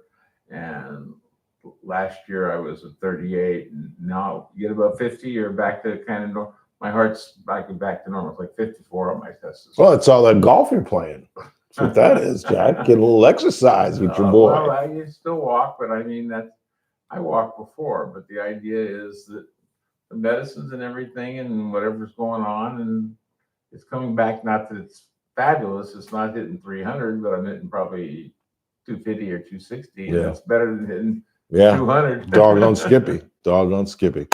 It's the weight loss, and you're getting a lot of exercise, and that's the only way you can grow old. You can't grow fat and lazy. You just can't. Very difficult. Some do. Don't get me wrong. But all right, sir. See, in Jeets, there are, they have conditions, and you look. Oh, you know who I ran into? Who do you run into? Tony Tarango. You really? My favorite dentist and former golf partner. I could see him to the back. Where was this? Going in at Sings today. Oh, yeah? Did you say hello? No, he was going this way. Oh. I just seemed like he turned around, and I was in line to check in, and that's Tony. Tony Tarango and I spent a lot of time together over the last, he's in his 80s now, but when he was in his 60s and I was in my 40s, we played golf twice every Friday. That's back when Joe Haggerty used to come on my show on the other station, and we could play Wasco for free every single Friday. Every single Friday. And then every once in a while, we'd play on the weekend as well. It was a long time. Good friend. Great guy. Audubon? Yeah, I spent a lot of time at that house. Boy, if the walls of that house could sing, they'd tell some stories on Ralph Bailey. I'll tell you that. It's a long. Well, we don't need I don't. public Yeah. confession now. Remember, you're G-rated. Oh, it's PG. We got adults watching. All right, what's the bet? Lunch? What are we betting on now? Really? Seriously? The god awful stinky smellies are in town. Oh well, they're not good. I thought they're gonna make run. They made a nice run coming back. You're on fire. If you're ever gonna win some money from me, it's gonna be now. We're struggling. You're on fire. No, not in that 2-game series where they gave True. up like 30 runs in 2 True. games. True that. Well, at least you're not like us. The Phillies scored 14 runs against us. Our starters gave up 2. That's a true story. Because remember, Shohei had 5 scoreless innings. Whoever, I think it was Tyler Glasnow the night before, shut him out. Our bullpen gave up 12 of 14 runs. I gotta go. The Giants gave up. He talks 4-0, anyway. Gave up like 14 runs in the game. We have the same problem you do. All right. Quick timeout. It's TRBS. Don't go anywhere. Is it a 3-game thing or 4? Hey, Siri, show me the Dodger schedule. The radio ads about the IRS. They tell you to be afraid, to be scared. No, it's a and 4-game they schedule. threaten you into college. I'm not Tonight into through that. Sunday. Tax Relief Advocates is different. What? TRA is here to tell you that if you owe money to the They don't IRS, care. whether it's $5,000, $50,000, or $500,000, we have Chris. a solution. It doesn't matter if Chris, you're sitting in who's your on car, tonight? work, or with your kids, no matter where you are. Who's call on tonight? 800-575. Thursday Night Football. Don't lose hope. Miami and Buffalo. Miami and Buffalo. Miami, Buffalo. Oh, yeah, I heard that. Buffalo kill him.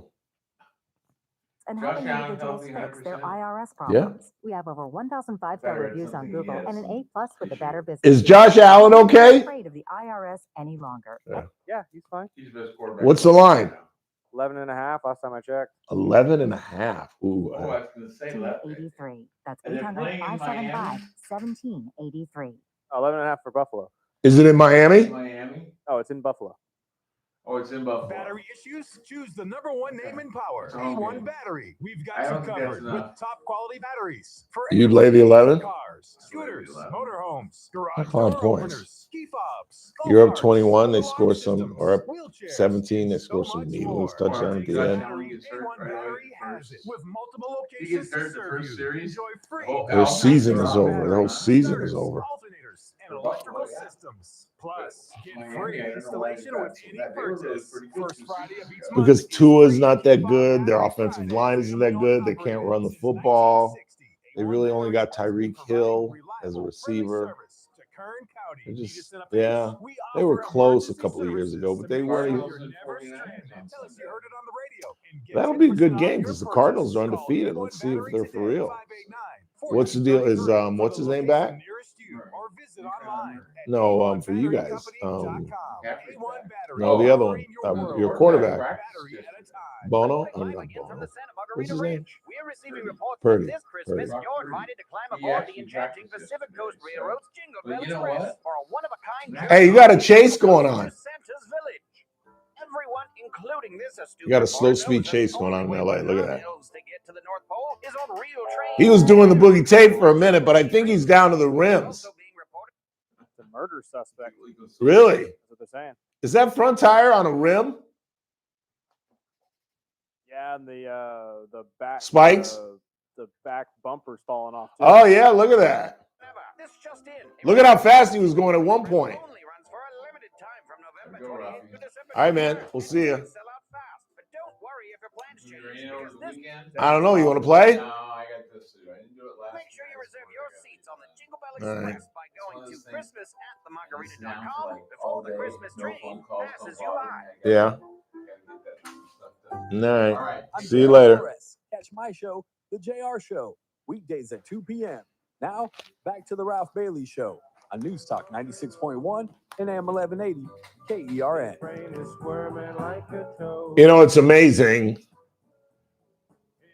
As different genres of television change and modify and fall away, and there's one thing that's consistent, at least in the Los Angeles market, it is high-speed chases and local stations spending millions of dollars on really expensive helicopters and camera gear on the helicopters to follow these things and there's one going on right now. They're in Compton on South Main Street, and I can't read that. Albertsons, or now they're on the freeway. But this thing's been going on for about 10 minutes, and dude went over the spikes, and he's on rim. So this thing, in fact, I think he's keep going. He's slowly riding around. And LAPD, and I've been talking about this for years because a friend of mine got T-boned in a chase. They've started to back off, which I have always been a proponent of. You got his license plate, get him at home.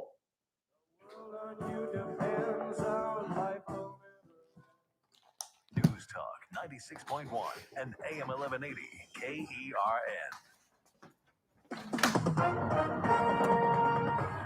With SRN News, I'm Keith Peters in Washington. Oh, yeah, he's on A fucking suspected total stalker rim. armed with a Why isn't it rifle hid sparking? behind his ex-girlfriend's home in the He must not Lake be going Forest too in fast. southern Pennsylvania, and ambushed police officers who came to arrest him, killing Oh, three yeah, of them in a 168th Street. shootout. He's in the heart of Two other Compton. officers were He seriously had to wounded get before out. police shot the suspect to death.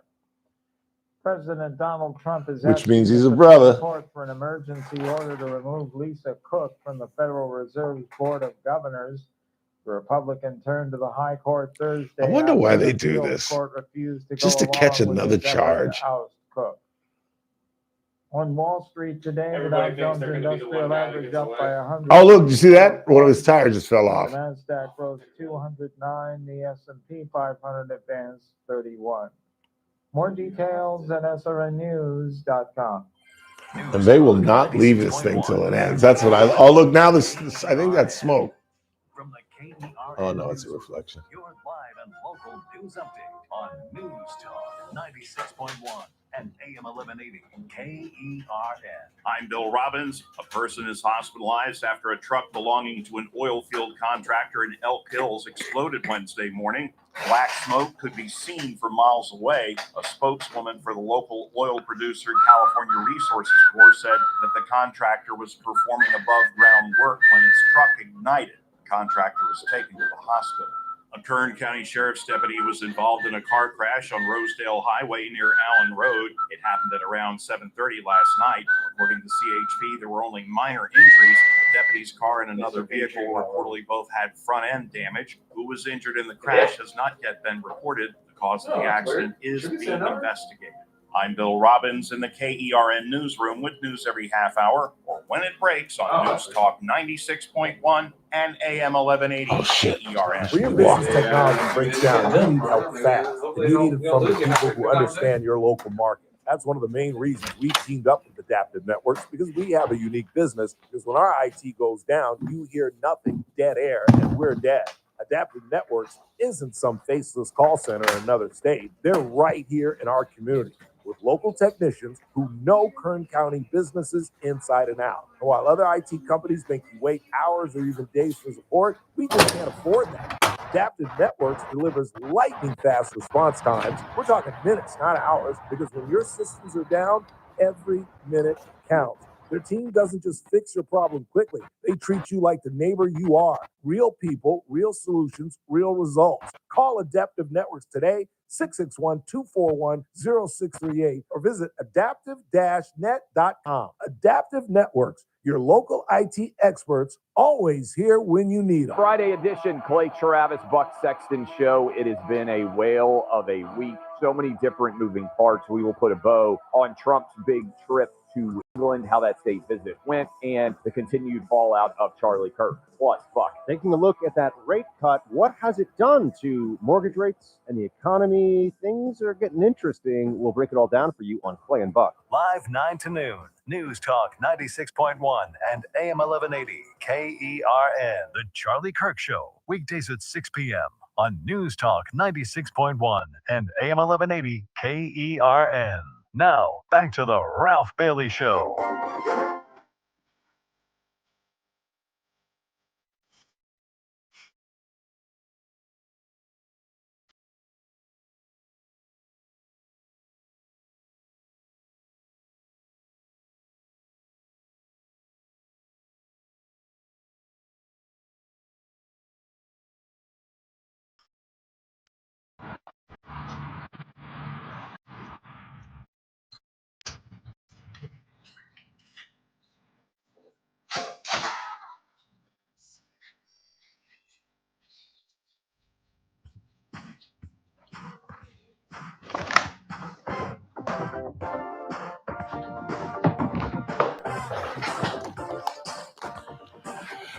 It's a Thursday, which means time to bring in our money man doing double duty this week. We had him on a little bit earlier to talk about Jerome Powell, and time to bring back in his regular time slot for Messmaker and Peachy Wealth Advisors, Daniel Peachy. How are you, sir?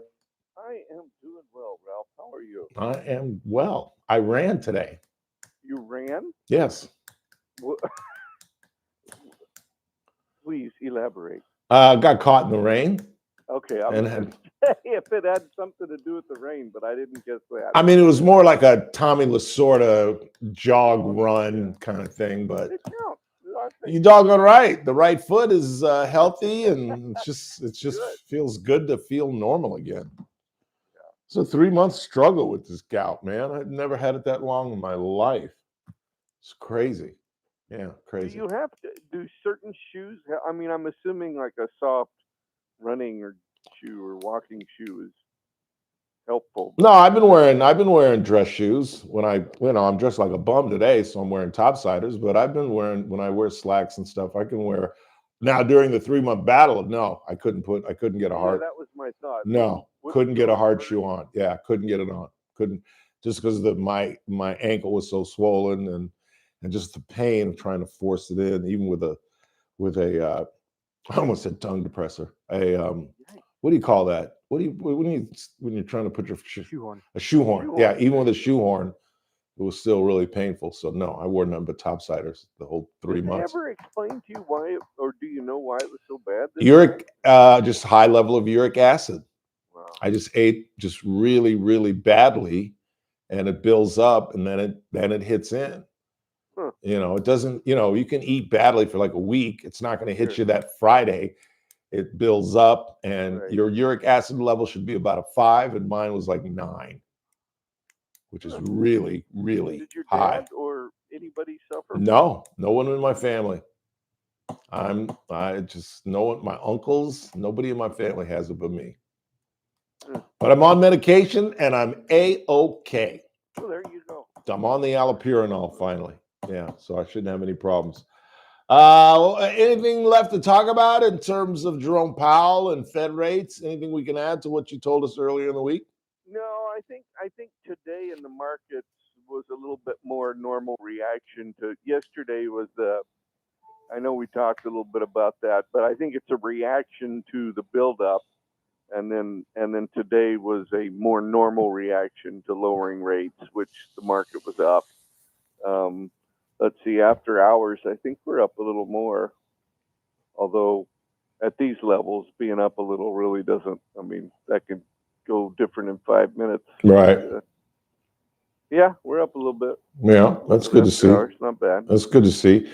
A little bit of a surprise. I saw gold and silver sell off yesterday pretty hard, and today was down a little bit, but I think that wasn't so much what happened. I think it was more a reaction to what has occurred. They've had a very good run, and I think people are just taking profits. Yeah. So I don't think it's necessarily a change. It's just they got overly bullish and has to rest before it can climb again. The president is in the United Kingdom, not only meeting with King Charles, I guess we call it now, but the prime minister as well, and they're working out further deals with the UK. Is that having any impact on us and our economy? It can't hurt. Yeah. I have been surprised how well they are. I've always kind of got the feeling that they're not Trump fans, but boy, they were laying it on. It appeared they were laying it on very thick for Trump. I don't think they are Trump fans, to be honest. It's just my guess. But I think they are so deep entrenched in tradition, and you know how the English are. Yeah, I know. They are just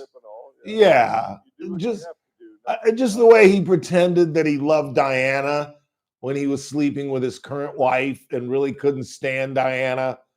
I mean, they just and the way they pretended that the boy really isn't in bad light. And they can't stand the boy because he married his sister, and they're pretending that it has nothing to do with her being black and all. That's why I haven't even talked about his trip. I hate the monarchy. I've never understood it. I don't know how it's stood the test of time. in the 21st century that these people, just by the mere their blood, I mean, you talk about Nepo babies, good God almighty. I just never got it. I really didn't. In reality, they do nothing about running the country. No, they have absolutely no say. Yet, on the surface, you'd think they run everything. Yeah. because of the way they're looked up to. I don't get it either. I've never. I mean, yeah, okay, that's nice, but I don't. I mean, they're just another human being. I don't. Do you know how weird I am? I never liked Diana. I just thought it was, I didn't dislike her, but I just was never a fan. And then about, I don't know, maybe a year or two ago, I saw some video of her that she wasn't supposed to participate, but it was like this mother's race. And she unexpectedly went against their wishes and participated. It was like a 40-yard dash. And she won. And she was in a dress and a thing and a blouse, and she totally looked like an athlete. And I was like, she badass. And I suddenly had some newfound respect for her. Just the fact that she had the guts and the balls kind of to do it and say, I don't care. Yeah, I'm going to be the queen one day, but who cares? She seemed, I mean, I don't know, but she seemed more authentic than the others. Oh, absolutely.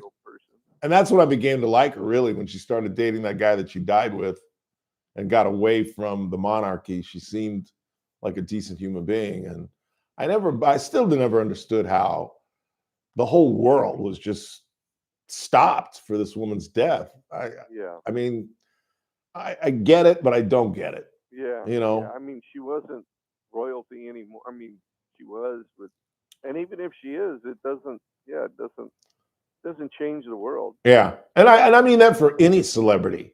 Right. I mean, I think Charlie Kirk's death was a little different, primarily not because of his message and all this.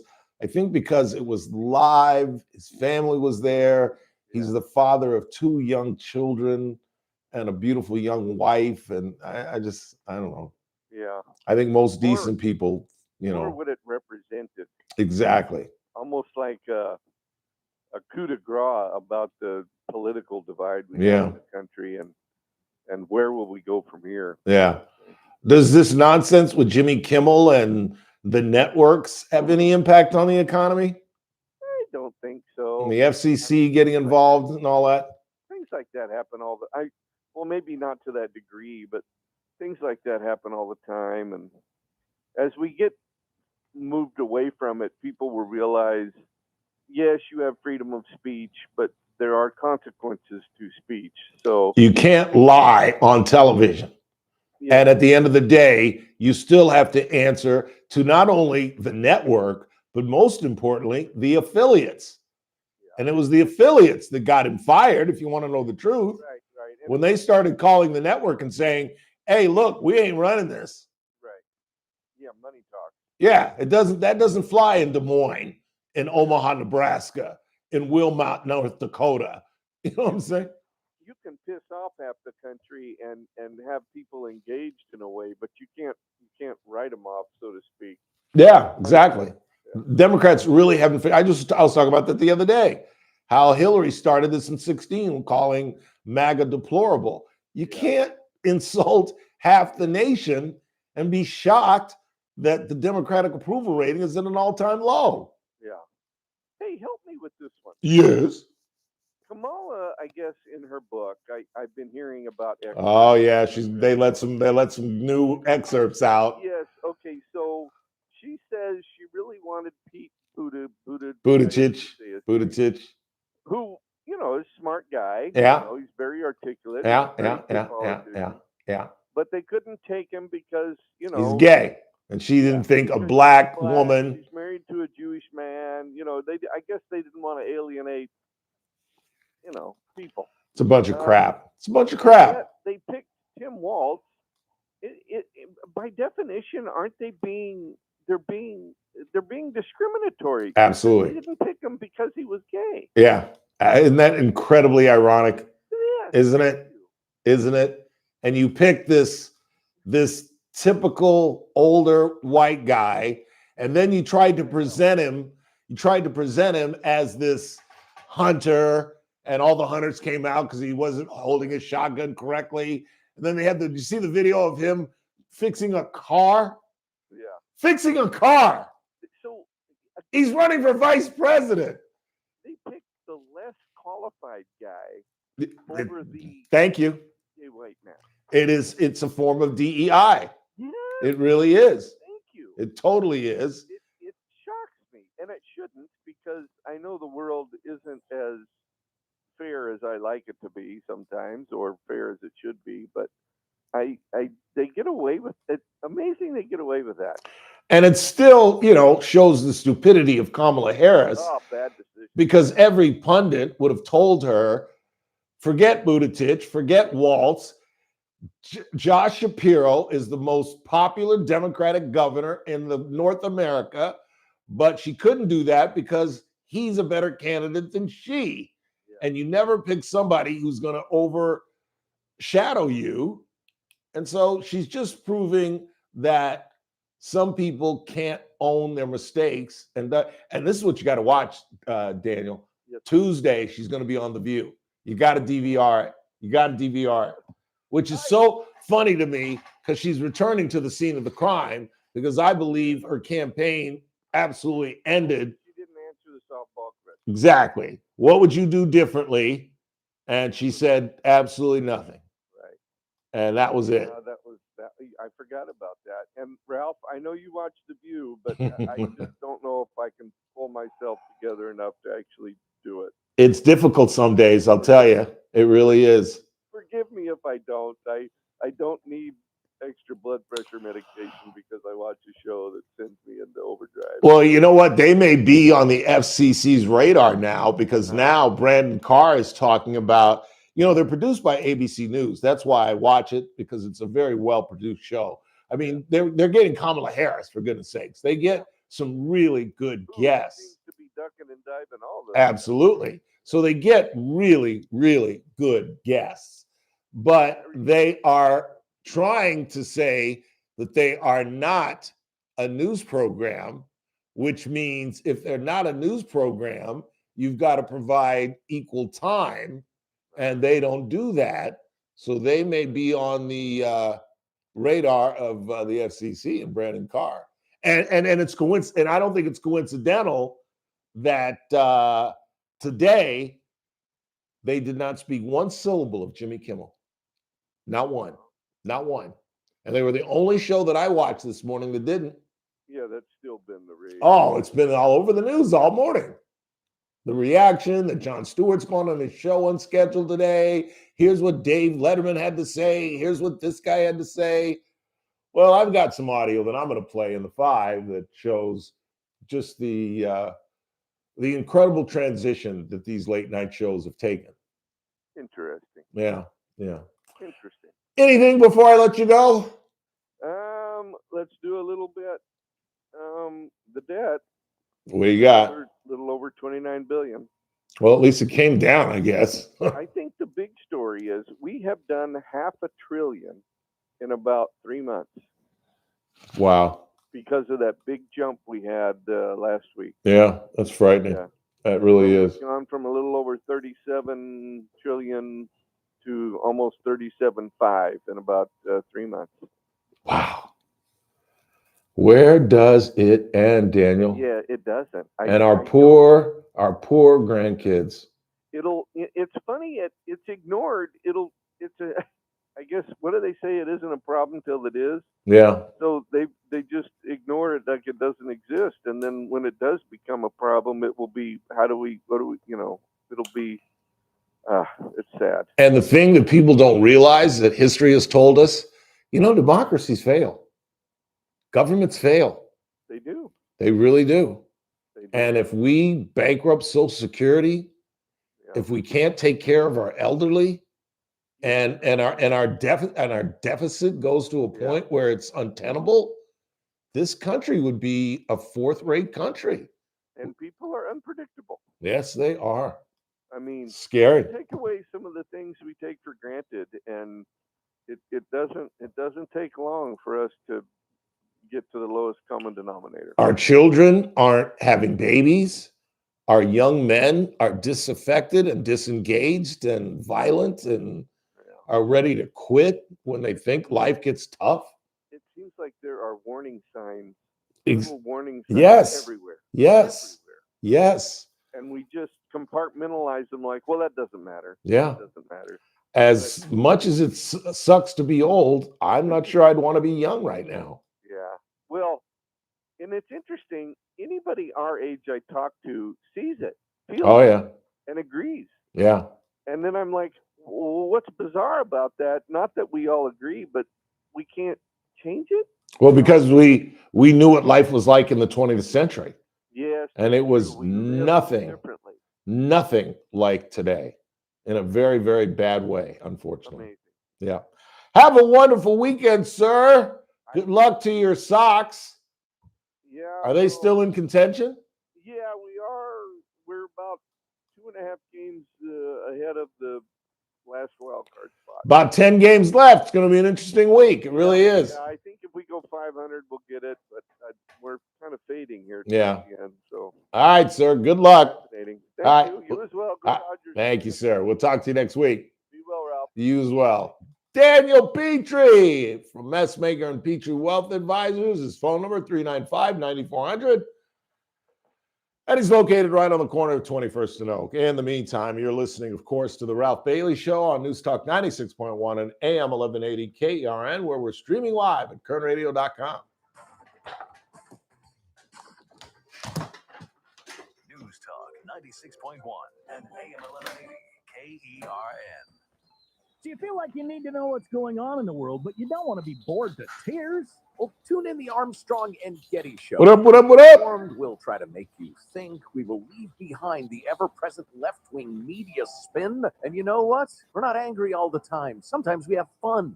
I'm angry a lot, but not all the time. That's the Armstrong and Getty Show every single weekday. Weekdays noon to 2 on News Talk 96.1 and AM 1180 KERN. September is National Preparedness Month, so it's the perfect time to ask yourself questions like, how much food do you have on hand? yeah, we're closing it. How Yeah. would you get clean water if the tap went dry I'm tomorrow? sorry. What would you do if the storm Okay. knocked out the See you power? tomorrow, I guess. If you don't have good answers Yes, to ma'am. those questions, that's okay. Because right now, My Patriot Supply, the most trusted name in emergency preparedness, is making it simpler and more affordable than ever before. In honor of National Preparedness Month, we put together a comprehensive all-in-one kit that covers the emergency food, water filtration, heat, and backup power. Imagine the peace of mind you'll feel knowing all your bases are covered. When you go to mypatriotsupply.com during September, not only will you find huge discounts on all of our preparedness essentials, you can even score over $1,500 worth of survival gear free when you stock up on a 1-year food supply. Head to mypatriotsupply.com for details. That's mypatriotsupply.com. Here's a tale of Becky. Didn't know what to do with new meds prescribed and no real cost clue. She squinted at prices, that can't be right. Then tapped GoodRx and saw the light. She can get a deal. Book telehealth if she feels. Learn about those meds without any stress. That one little app does all the rest. Even my horse downloaded it. Dang, it saved time and money on prescriptions. Check GoodRx. GoodRx is not insurance. Seems like there's more identity theft in the news every day. Another major healthcare breach was reported today, resulting in the exposure of for consumers have been a victim of identity. That's because there are endless places that could accidentally expose you to identity theft in a breach or simply by mistake. LifeLock monitors hundreds of millions of data points a second. If your identity is stolen, we'll fix it, guaranteed or your money back. Save up to 40% your first year with promo code NEWS at lifelock.com. Terms apply. Please meet Paul Sheldon's client, Vivian Rushing. Hi, my name is Vivian Rushing. I am a client of Paul Sheldon. They helped me get everything. He's back. You hear me? He's back. Dizzle. Where'd he go for an hour or two? Go ask him. I am. Actually, you can't right now. Hold on. We only got 30 seconds. But when we go to break, we'll ask him. The chase is still going on. What happened? Chase is still going on. How the hell have they not caught this? He's going 35 miles an hour. And how to go about getting it together. I have read. Apparently, that's how you effectively evade cops: is go 35 miles an hour and just. Why don't they do the pit maneuver, where they clip him from the behind and Right. Thank you, Paul Sheldon. You're wonderful, and your staff is amazing. When Medicare matters, our team has the answers. Team Paul Sheldon. 398-2298. The Armstrong and Getty Show, weekdays noon to 2 on News Talk 96.1 and AM 1180 KERN. Now, back to the Ralph Bailey Show. stormy weather. Just think people my mouth. What? Those aren't the words, Lena. Keeps raining all the time. The great Lena Horne. One of the great bits on Sanford and Son. He had this ongoing thing for Lena Horne. And then finally, after about 3 seasons, they brought her on twice. Once, he and Lamont, I can't believe I'm talking about this. He and Lamont went to NBC, which is where they shoot the show, and pretended as if they were tourists, and he runs into Lena Horne. And then there's the one where, I'm sorry, I crack myself up sometimes, where Fred lies and says that Lamont has a fatal disease, and she comes to the junkyard to meet Lamont, who she thinks is 12. He's a grown-ass man and nothing wrong with him. And as they say in Hollywood, that's where the hijinks begin. So forget you guys. What do you got on the board? This is from Mario. Mario, what's really going on? Ralph, great looking hoodie. Is it Thank you. PG Thursdays? No, I just needed something with a hoodie. That was the only hoodie I had that's clean and that fits me. All my other hoodies are like, extra larges back in the fat days. So that's the only reason. See, it's got a hoodie. So that's the only reason I wore it today. This is the first time I've been trying to see, if you want to know the truth, and I guess this shows just how narcissistic I am, I guess, or arrogant or self-involved, I guess. But I was trying to see how long I could go on on Instagram without wearing the same thing twice. And this is the first time in, how long have we been doing this? Oh, God. 2 months, 3 months? Yeah, roughly. This is about the first time I've worn something twice.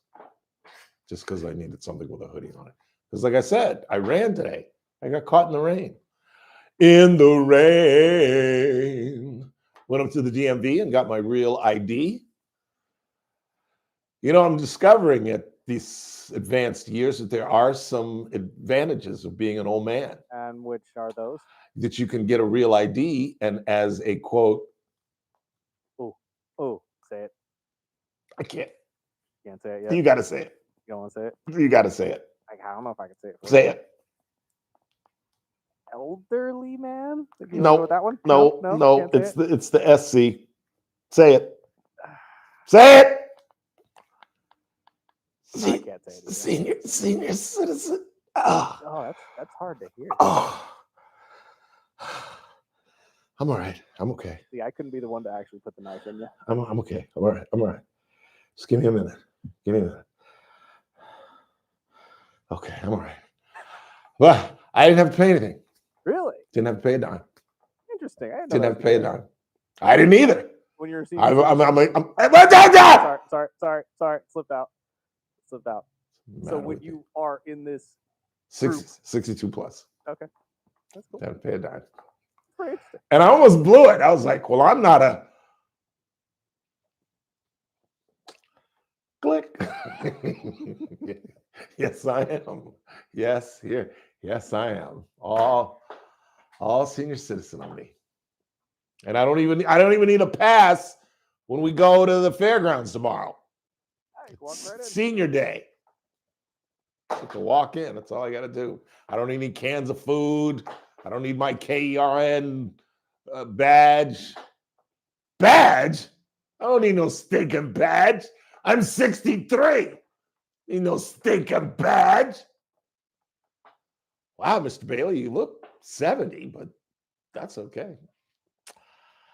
That's a tough thing to say. Final hour of the broadcast. Got some audio we're going to play. You'll finally, I'm sure by now you've heard what Jimmy Kimmel said, but in case you haven't, we'll play that. And all the way from London, we'll get the president's reaction. It's all coming up in the 5. Don't go anywhere.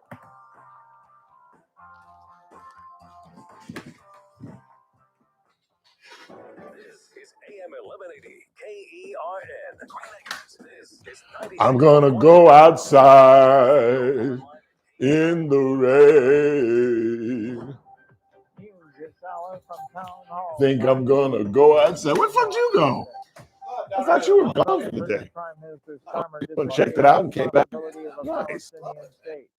White House correspondent Greg Clugston reports. The two leaders displayed great warmth and cooperation following their talks in the UK, but there's distance between them and how to reach peace in the Middle East. Britain will soon recognize a Palestinian state, but the president is not on board. I have over here.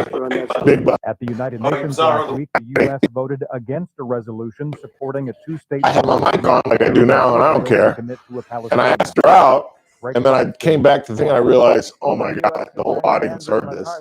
So I fast. I said, I got to tell the whole audience because I know at least 200 people heard me ask her. So then I went back and looked at it.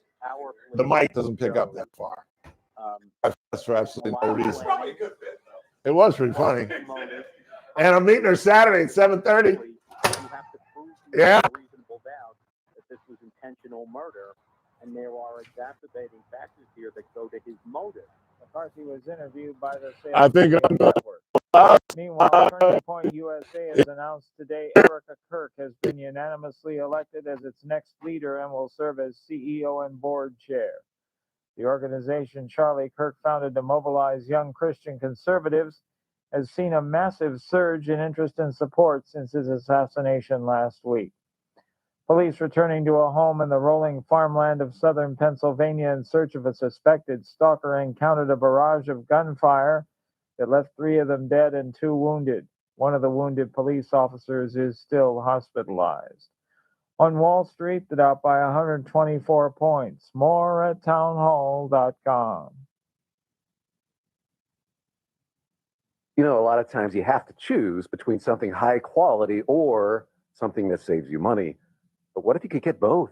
Why not? Especially when it comes to healthcare, and that is MediShare. You get both. Many families save $500 a month with MediShare, and that's huge. But it's also true that people wind up way more satisfied too. We know this from research of members. There's a lot about MediShare, but especially they love being part of something they believe in.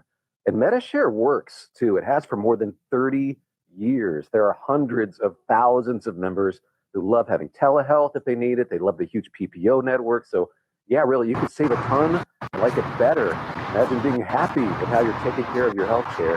So if you're self-employed or you're part of the gig economy or you just want a plan. I just answering you. Yeah. I was just about to send it. But yeah, I'm down. Yeah. Get us 8, 9, yeah. Absolutely. All right, cool. Outstanding. I'm Bill Robbins. A student from Frazier Park High School who went to feed his pig found that his pig Poncho had been stabbed nearly to death. The student had been preparing for the Kern County Fair. Cindy Holloway, who was the student sponsor, got the call and raced over to Frazier Mountain High School barn. The pig had been stabbed several times and left for dead. After about 12 hours, a local vet had to euthanize the pig. They have not found the suspect yet, but there is security footage that reportedly shows the person entering the barn. A shooting in an area south of the Kern County Fair has left a man dead. So far, no one has been arrested. Deputies were called to the 900 block of Vine Street for a reported shooting a little after 11 o'clock Wednesday night. The victim, identified as a man, did not survive and was pronounced dead on scene. Homicide detectives have taken over the investigation. A long narcotics investigation leads to 4 people being arrested. I think I'm going to go outside in the rain. Throughout the city and to the homeless. Surveillance reportedly showed 3 others arrested for transport and possession of a controlled substance with intent to sell. detectives recovered meth, MDMA pills, suspected fentanyl, as well as digital scales and packing materials.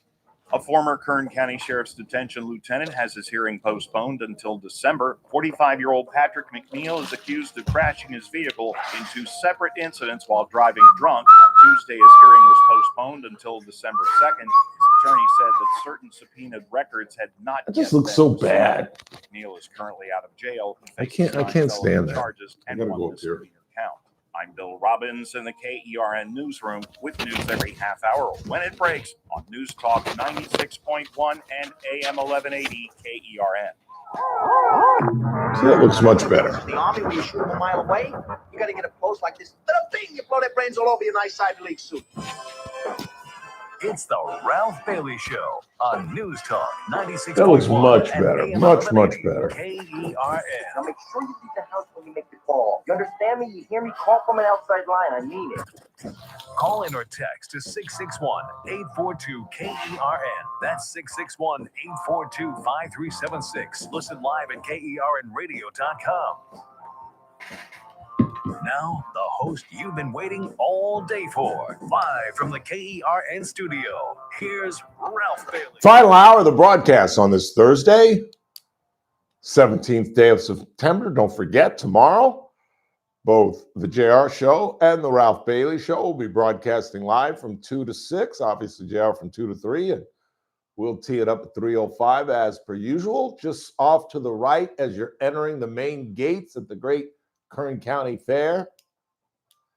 And it's always bittersweet when I return to the fairgrounds. For those who know, you know. And if you don't know, you don't know. But of course, my big mouth, I'm going to tell you anyway, that's where I did my work release.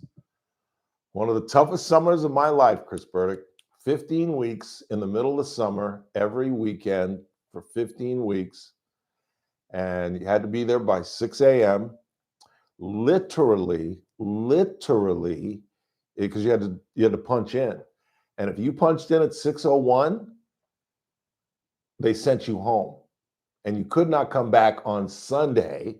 You had to wait until Monday to go out to Lerdo, to the sheriff's department, explain why you're late. And they could literally,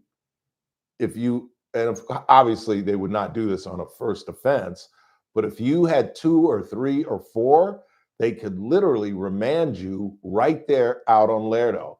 Remanding meaning, turn around, Mr. Bailey, click, click, and throw you in the hoosgow. And 6 a.m. to 2:30 in the afternoon, and it was in the middle of the summer, and it was just, it's tough to figure out what summer was worse. Was that summer or this summer, where I sat in my apartment for 3 months on beautiful days, not playing golf? I think the work release was the worst, because it was just such a demeaning experience. That, to me, the work, sweeping around the fairgrounds and emptying the garbage, it wasn't a big deal. And 6 to 2:30, getting up in the morning, having to be there at 6, meaning you're up at 5:15, was a pain in the ass. But for me, and I guess this is just my ego, but being treated like and they would go out of their way to treat you like a criminal. You know what I mean? Like they I'm not kidding. They would do stuff like, stand over here, and you'd move on. That's not what I'm talking about. I said right here. And you'd literally take a step. That's what I'm talking about. And it just the way they talk to you. And I don't know if you guys know me that well, but I am, my father never had to and never, ever, ever, ever, ever raised his voice to me. Never, ever in his life. Never in his life. He just never had to. This was his look. If my father dropped his chin, it was like, okay, I apologize. Well, I'm sorry. Please don't go to the belt when I was young. That's all I had to do. So, I beg your pardon? Like, I'm not going, Dad. What'd you say? Nothing. What time do we leave? It was, and so I am very sensitive when people raise their voice to me. I had a coach at Brentwood High School who I wanted to hit with my helmet because he was a screamer. I couldn't handle coaches who were screamers. I'm intelligent. Just talk to me. Explain to me what I did wrong. You don't have to yell at me. You don't have to grab my helmet, my face mask, and whip my neck around. You don't have to do that. You guys know, the old folks know, back in the 70s and the 80s. Hell, when I watched have you ever seen not One False Move? The football movie, the Tom Cruise football movie. You ever seen that? Where he's up in some northwestern state and he's a would-be football player. And Craig T. Nelson, who would later become famous for playing literally coach with the lovely Shelley Fabre. All the right moves. All the right moves. Don't know if I've actually seen this. It is a pretty damn good Tom Cruise movie that's kind of kept quiet. He plays a small, obviously, because it's Tom Cruise, undersized cornerback who has an opportunity to get out of I don't know if it's Northwest or if it's like Virginia, but a really poor mining town. And the coach doesn't like him for some reason, picks on him. He walks around during practice with a 5-iron and he hits guys on the helmet. Glenn Beatty did that. Glenn Beatty had like a rod. He would hit us over the helmet. And I'm not even going to tell the story, but I almost got in a fight with a grown-ass man. He would have kicked my ass because I was in 9th grade. He was our JV coach. But he hit me on the helmet with that damn 5-iron, and I was like, don't do that again, coach. That ain't right. And he never did it again. And the last time I overreacted to getting yelled at was our former operations manager. Were you in here or was it JR? I think it was JR. Probably JR. Where we were going at it about something. And all of a sudden, he started screaming at me. And I just turned and I was like, I don't want to do it. Don't blow people out. But I screamed back at him, don't you scream at me. And to his credit, even though I wasn't a big fan, he's apologized. But I'm very sensitive to, there's no reason to scream and yell at people, even though I'm famous for it. Because I don't realize it. I'm generally loud. So when I get passionate, I go from this level, which is my normal level, which is normal, not normal for most people. And then when I get really excited, well, then it just is at a different level. And I don't even realize it because I talk at this level. I've had my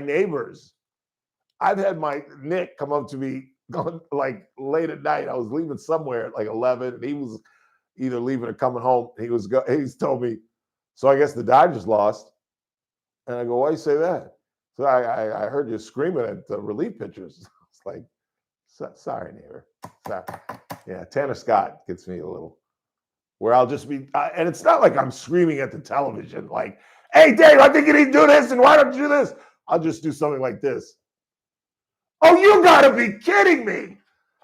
Please stay in the bullpen. And then I realized, Ralph, get a hold of yourself, bro. What's the matter with you? I really just had those moments where I'm just like, what is wrong with me? Calm down, son. 842-5376, 842-KERN. What do you got? Angel Reese never had juju. Well, she won the championship at LSU. She came out as one of the top players. I mean, did you see her at LSU? Was she as bad in college? How could she possibly be this bad in college? Wasn't she like part of the at least discussion for Player of the Year that year when she did this to Caitlin and LSU won the national championship? I thought she was like this badass player. And, you know, you guys know, before Caitlin, I never watched WNBA basketball, but it is remarkable how bad she is. I think 23% from the field? Dude, I swear I think I could shoot better than that. Honest to God, I think I could shoot better than that. I think I could hit 3 out of 10 shots that I take every night. I really do. Just get me open. Let me throw up my little set shot, and I can hit 3 out of 10. Just saying. But now the bigger thing is not even her play.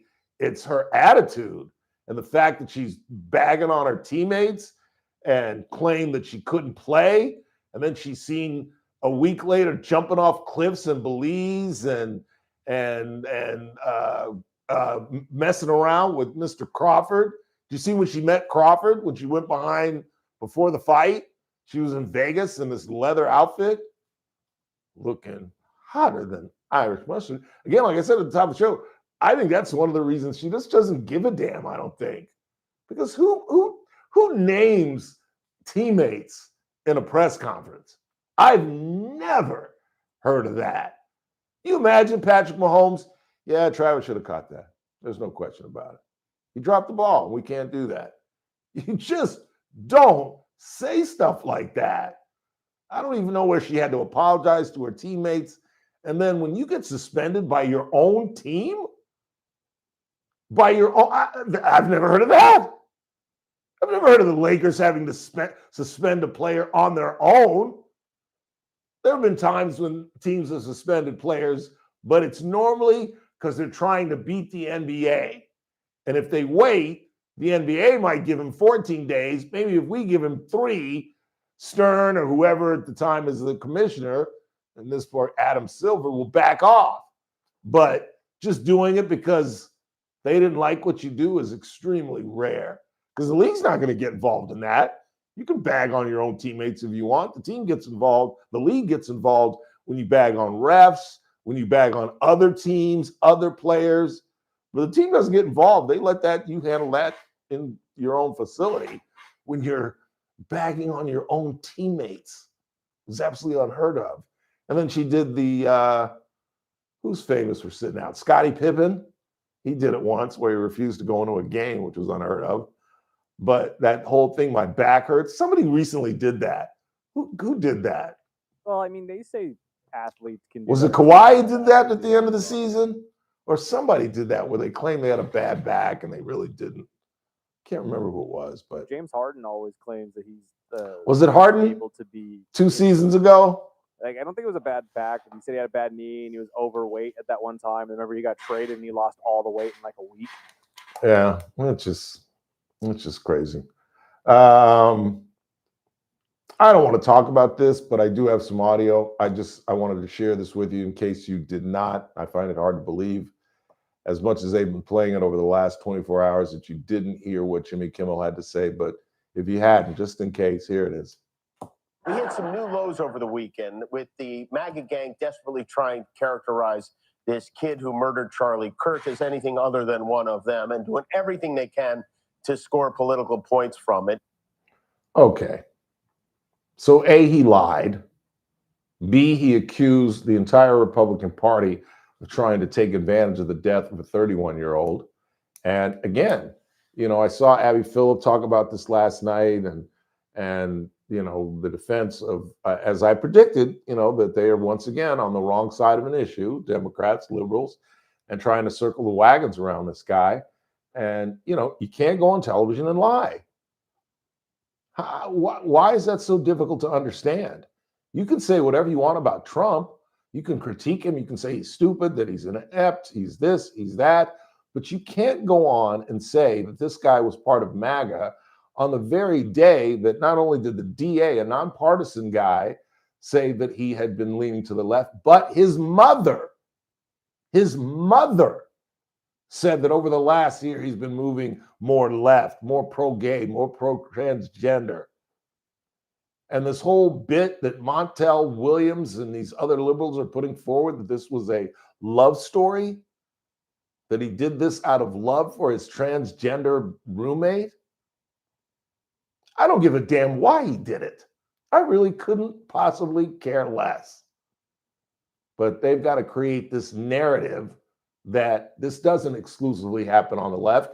And as I told you yesterday, I was going to stay away from it, but it's the reality now. And now that they're going to circle the wagons, I heard a congressman today call Donald Trump a fascist. You're really going to use a term that a 22-year-old used on a bullet to kill a man? You're really going to talk about fascism when all we've been talking about over the last couple of days is trying to cool the temperature, trying to bring this thing down? And just today, I forget his name was Brown, some Congressman Brown, who I'm sure you'll see, was calling Trump a fascist just today. So it's on like Donkey Kong. This is irreparable. We're going to be even more divided. And you know what's going to happen? In 3 to 5 years, You know what's going to be the dominant party in America? Independents.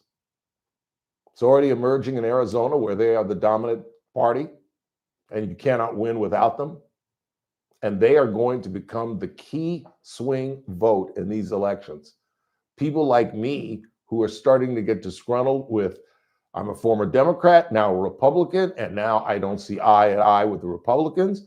I support Donald Trump. I think he's a good president, but I think he's got a bunch of clowns in his cabinet, from Pam Bondi to Pete Hegseth to Robert Cuckoo Kennedy to Bongino and Patel, who again made another ass of himself in front of the Senate, insisting, do you understand what Patel is saying?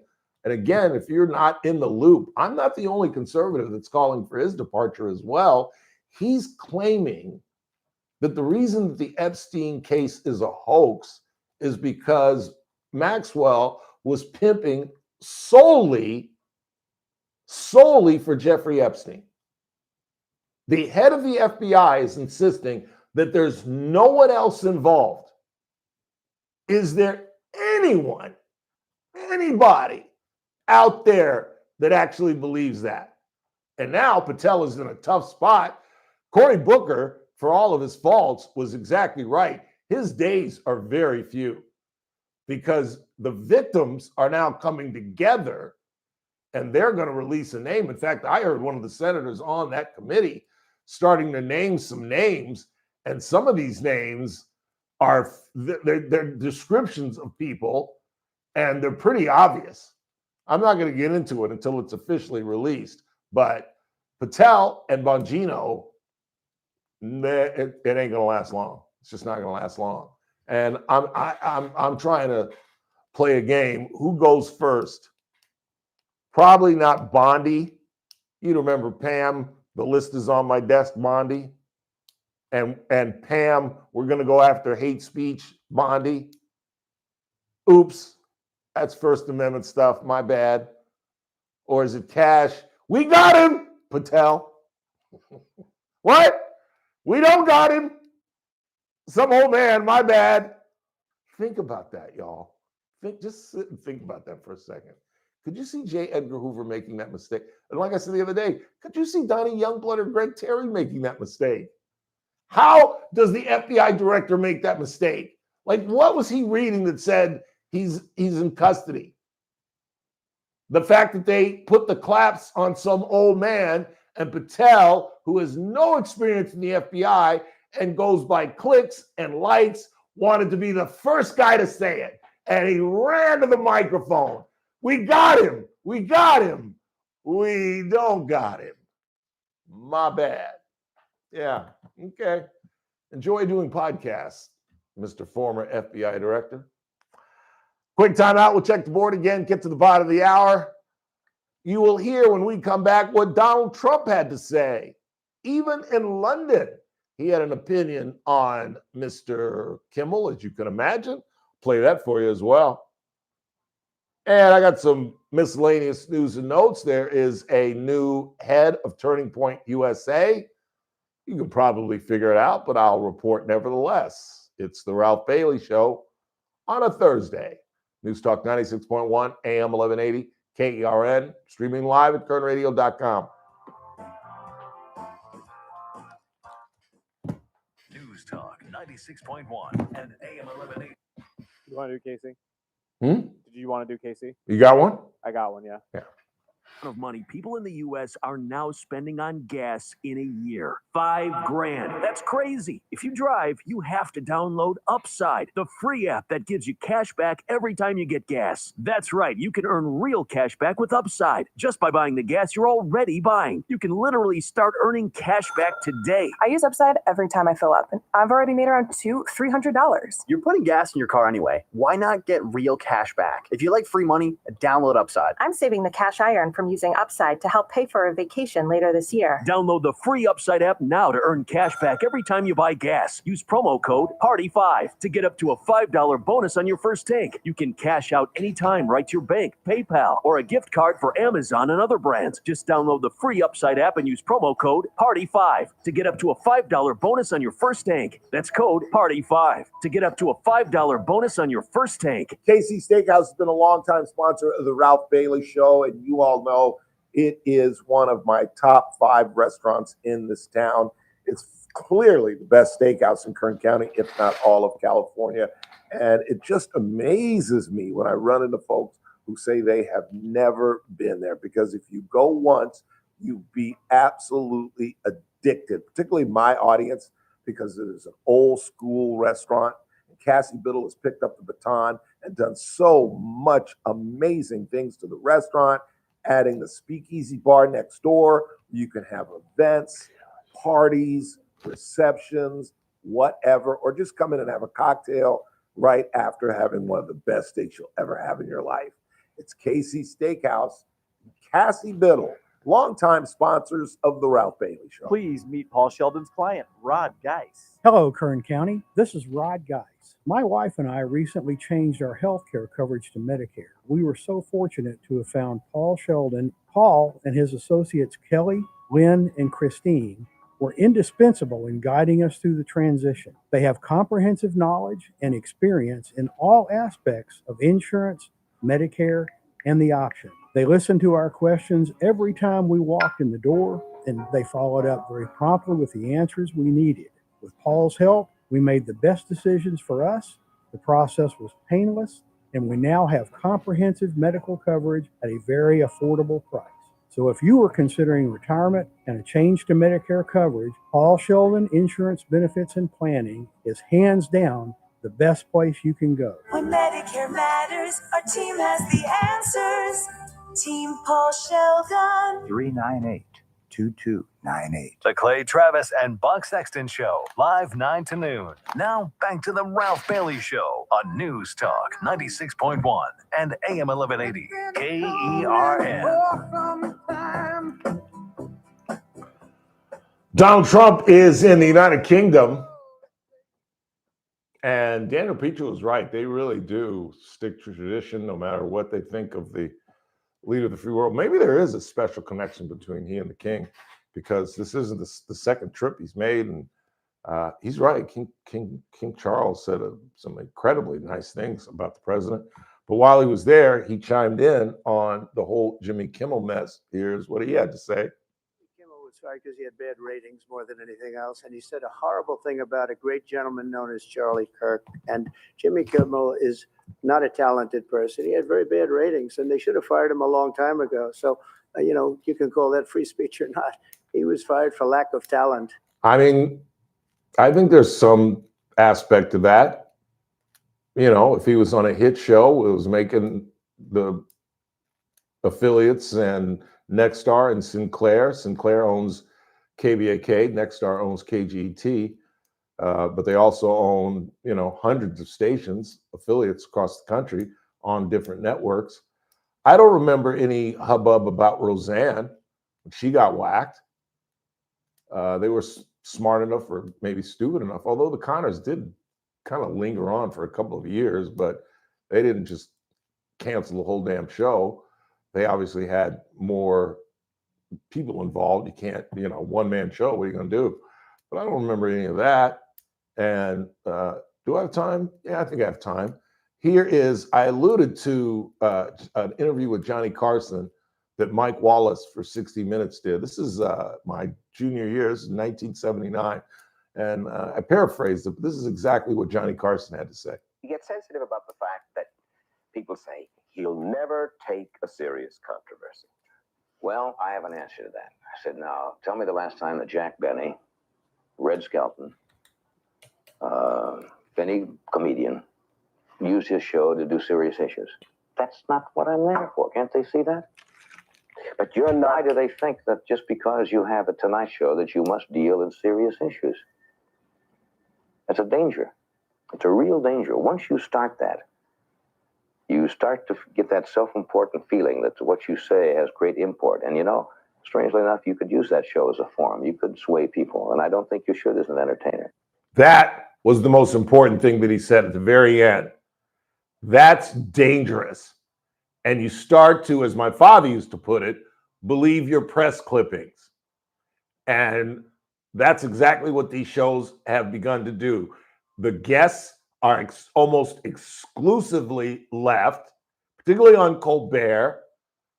They don't try to have any sense of balance, and they believe in their heads that they can make a difference. But Kamala Harris proved that. She had every celebrity in Hollywood and New York, and she still couldn't get it across the goal line. As we head into our final half hour of the broadcast, it's the TRBS. That's redundant, isn't it? The Ralph Bailey Show.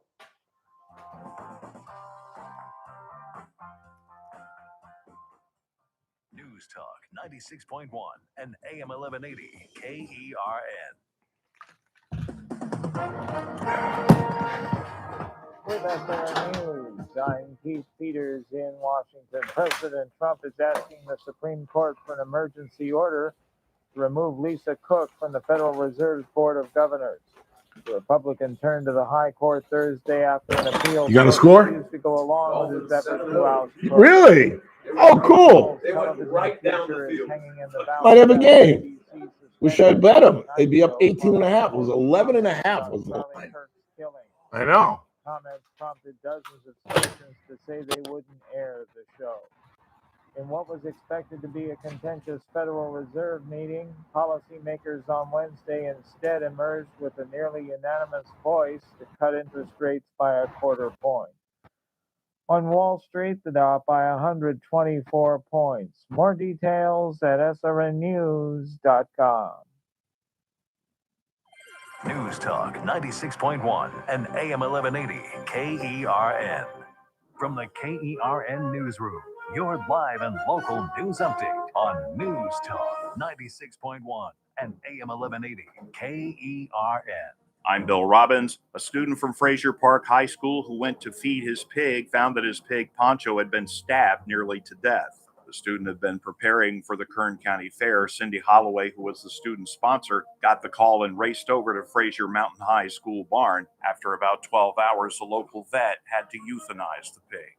A shooting in an area south of the Kern County Fair has left a man dead. So far, no one has been arrested. Deputies were called to the 900 block of Vine Street for a reported shooting a little after 11 o'clock Wednesday night. The victim, identified as a man, did not survive and was pronounced dead on scene. Homicide detectives have taken over the investigation. I'm Bill Robbins in the KERN Newsroom with news every half hour when it breaks on News Talk 96.1 and AM 1180 KERN. It's that man again, Ralph Bailey from Sangera Subaru. One of the best things I admire about Subaru, how they give back to our community. And the start of the school year is the perfect time to recognize our teachers and principals with Subaru's VIP Educator Program. Now, through October 31st at Sangera Subaru, teachers, principals, or assistants of pre-K through 12th grade are eligible to receive $500 off the purchase or lease of a brand new Subaru. That's right, $500 in savings plus utilizing Subaru's monthly sales incentive. So if you're a teacher, principal, or assistant, call Sangera Subaru at 661-836-3737 or stop by and see my dear friends Damon Culberts and Hassan Levy. The whole Subaru team is ready to help, but it's only good through October 31st. Sangera Subaru, paving the way for a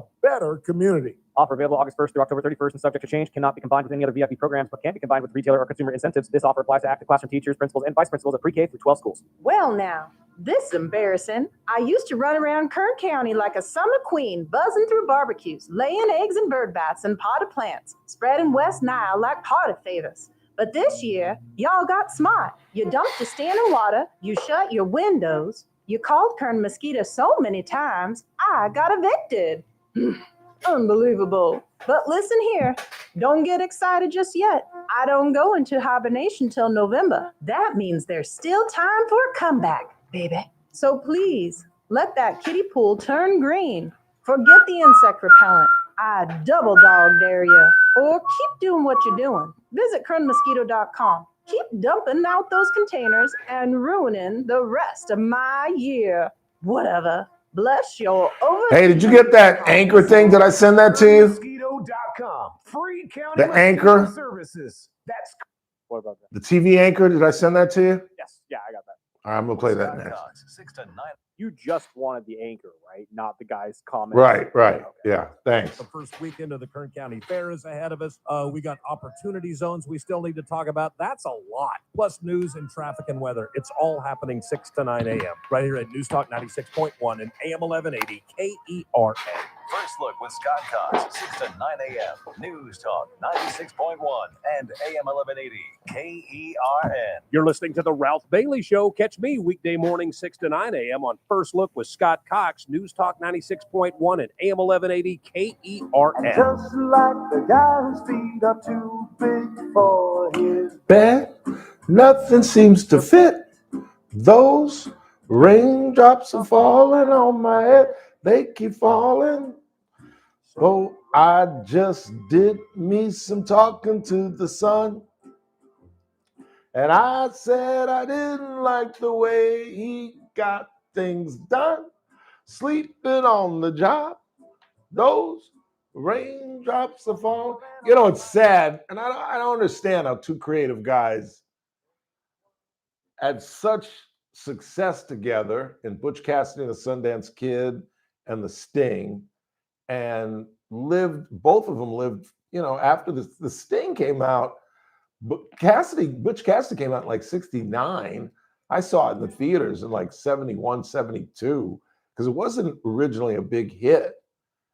And then I think The Sting came out, I was in 6th grade, so that's like 72, 73, right after Butch Cassidy and the Sundance Kid, because I think that's what happened. I think The Sting came out, and it was such a huge hit that they re-released Butch Cassidy and the Sundance Kid.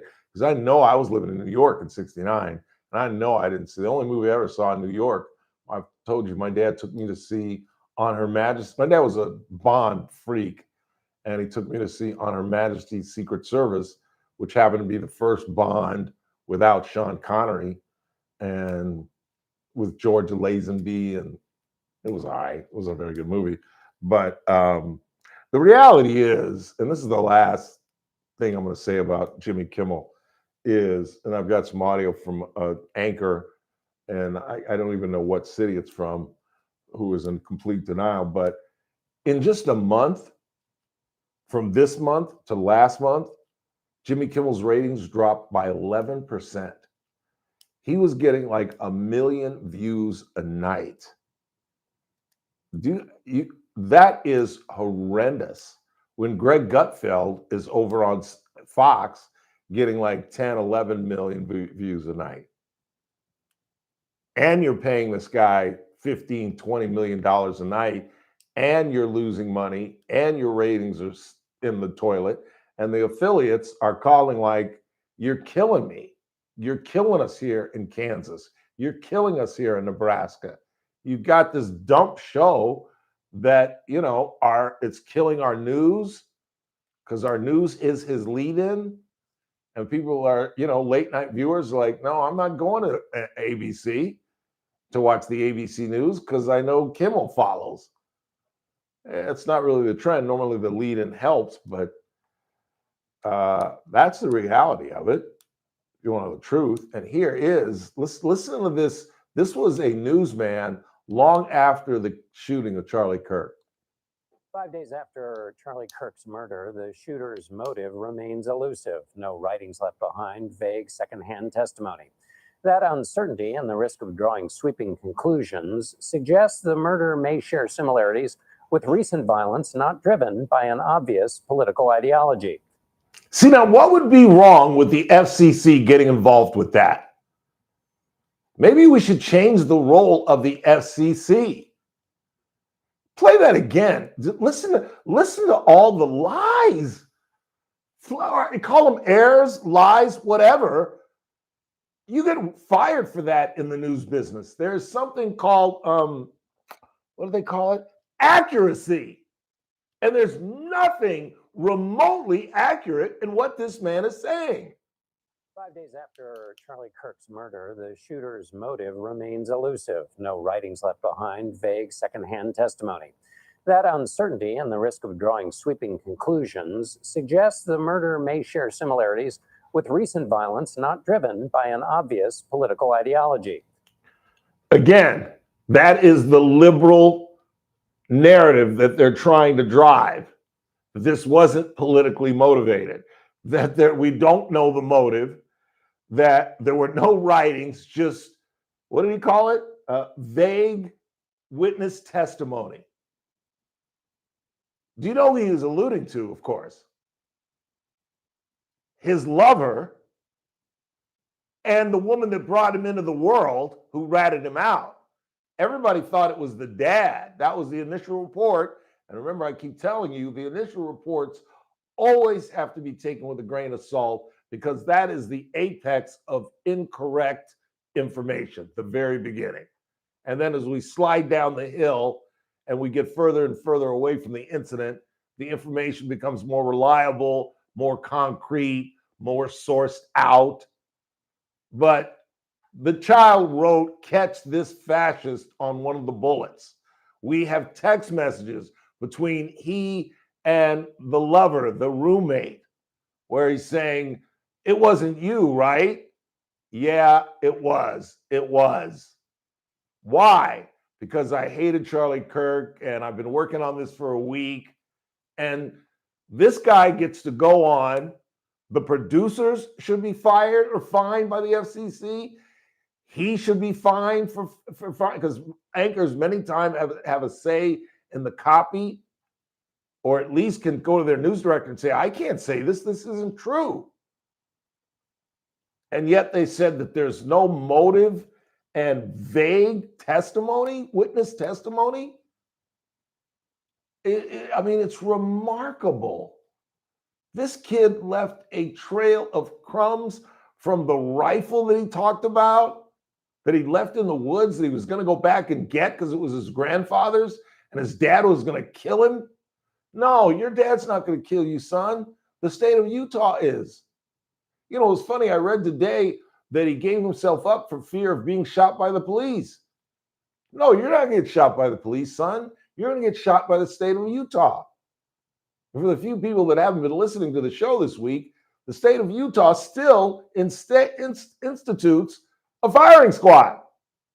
Now, it's probably most likely that they'll use the 3 chemical compounds that they use, but it's one of the reasons that we have slowed down on the death penalty is because France is one of the few countries that produces the 3rd element, because they've gotten into this thing that it's cruel and unusual, that they've got to slow your heart down, and then they've got another drug that does something else, kind of puts you out so you don't know what's going on, and then a 3rd drug that puts you underneath the ground. And France is backed away from allowing this production of this and distributing it to the world. And that's one of the reasons there's been a backup. States like us, there's been a backup because we have poor leadership in Gavin Newsom. But you know what? I would not be shocked if they went and used the firing squad on this kid, where it's like they have like only one person has actual bullets in their gun and the others have blanks, so no one really knows who committed the fatal shot. And so it's going to be interesting to watch, because I mean the trial is going to be pretty. It want to be interesting to see how long it takes the jury to actually go through this thing, because I mean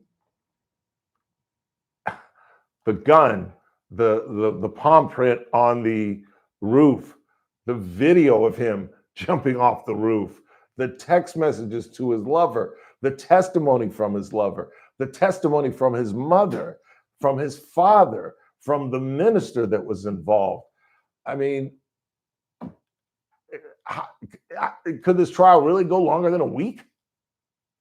Could they really be behind closed doors, the jury, for more than an hour? I just don't see how. I just don't see how. I mean, he has, I was going to say all but confessed. No, let me edit that. He's confessed. he has, not to the police, but he is on record of saying twice, I did it, where he sent the message to his friends, hey, I'm sorry, blah, blah, blah. And the message to the boyfriend, hey, look under my keypad. And she or he was like, you're joking, right? No, I'm sorry to bring you into this, but I did it. I don't know how much more open and shut it gets, Jack. 842-5376. Let's read a couple text messages. Real quick, actually, I had a good devil's advocate kind of question. What do you when it got? comes to this. So, the Luigi Mangione thing, would that not kind of show kind of a parallel to this? Because obviously we know that he also did it, and we have video proof of that. And do you is there any concern you think that maybe there's going to become some sort of sympathy type thing that's going to maybe lessen with a jury? Yeah. No. You don't think anybody? Most people take jury selection really, really seriously. And if you were a holdout, you would have to know that you would be hunted down by the media. Right. You'd be a pariah. You would be like, what? You know, and I guess there's a chance of a mistrial because I couldn't see more than one or two people being that irresponsible. And if it were a mistrial, the judge would be like, get your asses back in there. And even if it did come back a mistrial, they'd try it again. But I think most people, I think 80-90% of Americans take jury selection and jury duty extremely. Like I told you, the trial that I was on was essentially open and shut, and yet we still debated it. It was a drunk driving case of a man who had gotten in a fight with his girlfriend or wife and wanted to get out of the house, which was a smart play. The only problem was he'd been drinking. So he's driving just to get away from his wife, and there's a cop stopped giving a ticket. Well, this super genius pulled up across the street, got out of the car, unseen by the police officer, but somewhat seen by a woman on her porch. And he walked up to the cop and said, I just got into a fight with my wife. I don't know what to do. I don't want to put my hands on her, but I need to go home. What do you suggest I do? The officer obviously smelled alcohol on his breath. They did a test. He was arrested. But the question was, and what the defense put forward was, the police officer never saw him drive. And as obvious as it is, it demands that question. If you go to bed and there's no snow on the ground, and you wake up and there's snow on the ground, can you definitively say it snowed overnight, even though you didn't see it? Well, the answer is of course, technically no. Technically, you can't really say that. But obviously, you can. It is the most logical. And so we, batted it around for a half an hour and then realized, how did the car get there? The woman in the porch did see him around the car. She never saw him drive. She never saw him pull up, but she did see him around the car, and we found him guilty. And I'm not even sure maybe if we got it right or wrong, to be honest with you. If you never saw the guy drive, we all just made assumptions and they were logical, but I see what you're saying, but I think most people take it really, really seriously. And that's what voir dire is all about. You get to scrutinize these people and find out if they have any, you get to examine their Facebook. If an attorney really wanted to, and they had some questions about Chris Burdick juror, they can go on your Facebook and see, did you put, go Luigi, go? And then it's like, dismiss, Mr. Burdick, thank you. And, it's like you're committing perjury. Right. If I ask you, Mr. Burdick, if you have any feelings about Luigi, none whatsoever. Well, what about this take you posted? You're out, and you could be charged with perjury. So I think it'll be interesting. Wouldn't that be, just fascinating if they came back in like 15 minutes? Well, that's what I'm saying. Like, it just came back like, oh, of course guilty. Today's society, though, we're having sympathy for, like I said, Luigi Mangione, the Menendez brothers, and all that type of stuff. So it's not out of the realm of possibility that there's a whole half of the country that actually starts feeling bad. Yeah. I think through voir dire, attorneys, very good attorneys, are able to scrutinize those that they feel have a bias and can get rid of them. Because there's a lot of different things you can get tossed for. Like let's say, I don't know. I can't think of anything. Like for example, if you were on the Luigi jury and you didn't post anything about Luigi, but you had a history of criticizing healthcare, right? You ain't on that jury. No. You ain't on that jury. Yeah, do you really think that there's going to be any transgender people on the shooter's jury? No, not a chance. Not a chance. So they really, attorneys are good. They really kind of hone in on what they want. And, you've got, I forget about how the process goes, how many you can just boot because you want to, and how many you have to boot because of cause. I guess we can get into that with Teresa on Tuesday. Let's go ahead and take our final break as I try to figure out what the Sam Hill is for dinner tonight. Did you hear Miami's up 7-0?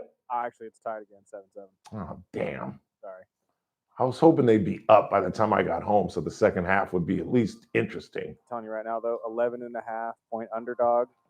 That's a wild number.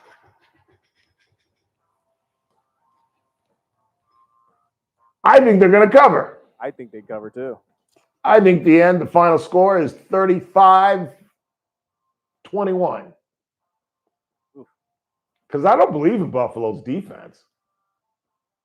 But your boy, Superman's going to put up against Miami. He's going to put up 35 minimum, if not maybe 42, maybe 54. That shoot. You and I could draw plays to beat that defense. I don't believe in that guy. What's his name? The Wonder Kid? No, from the Miami head coach. Tua? No, the Miami head coach. No, I'm sorry. Mike McDaniel. Yeah, I've never been a fan. Yeah, he might be out of a job. Exactly. And he was 2 years ago, he was one of the hottest coaches in the business. And I was never, ever a fan. You know what it was? When they outlawed the motions and all that, and they're really starting to crack down on it this year, it really messed up his offense too. Nice. A lot of it had to do with trickery and movement and all that kind of stuff. Never. And I'm a huge detractor of Tyreek Hill. Yeah. Can't stand. Just not a good person. It's been over a year since he's caught a pass over 30 yards. Yeah, and just not a good guy. No, not a good guy at all. Really isn't. Off the field. Nah. Final break of the night. Keep it locked. You're listening to the Ralph Bailey Show. Tomorrow, we are live at the Great Kern County Fair. Come on down, my fellow seniors. We get in free tomorrow. Come say hello. We'll be off just to the right as you enter the main entrance. And Mr. Flores will be there at 2. And we'll tee it off at 3:05 as per usual. In the meantime, you're listening to the Ralph Bailey Show on News Talk 96.1 and AM 1180 KERN. We're streaming live at kernradio.com. News Talk 96.1 and AM 1180 KERN. Friday edition, Clay Travis, Buck Sexton Show. It has been a whale of a week. So many different moving parts. We will put a bow on Trump's big trip to England, how that state visit went, and the continued fallout of Charlie Kirk. Plus, Buck, taking a look at that rate cut, what has it done to mortgage rates and the economy? Things are getting interesting. We'll break it all down for you on Clay and Buck. Live 9 to noon. News Talk 96.1 and AM 1180 KERN. I'm here with Dr. Tarkesh from Affordable Dentures and Implants. Doc, what would you say to someone who's been putting off dental work because of their fear or possible anxiety? I say you're not alone, but don't let your fear hold you back. Affordable Denture and Implants, we offer IV sedation to make sure you're completely relaxed during your procedure. It's a safe and effective way to receive the dental care you need without any stress or discomfort. And I heard that Affordable Dentures offer same-day dentures. Yes, you can walk out of our office with a brand new smile in just one visit. We have an in-house lab that allows us to create custom dentures on the spot, so you don't have To the promo.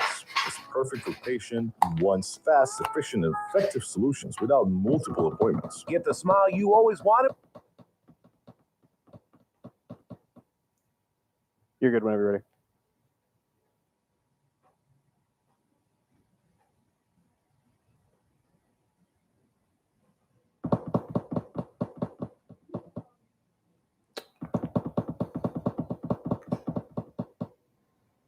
Oh, I know.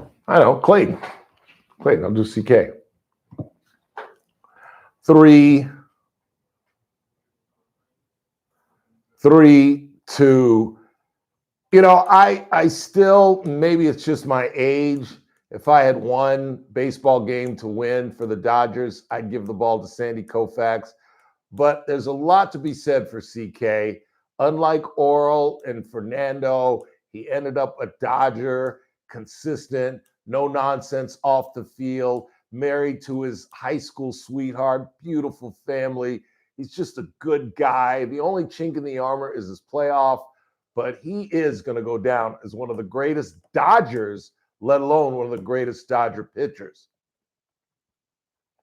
3, 2. It's that man again. Look what's coming up on the Friday TRBS. We are live at the Great Kern County Fair. The JR Show will tee it off at 2 o'clock, and then we'll get after it at 3:05 as per usual. Hope you'll come by. We'll be off to the right as you enter the main entrance. Come by and say hello.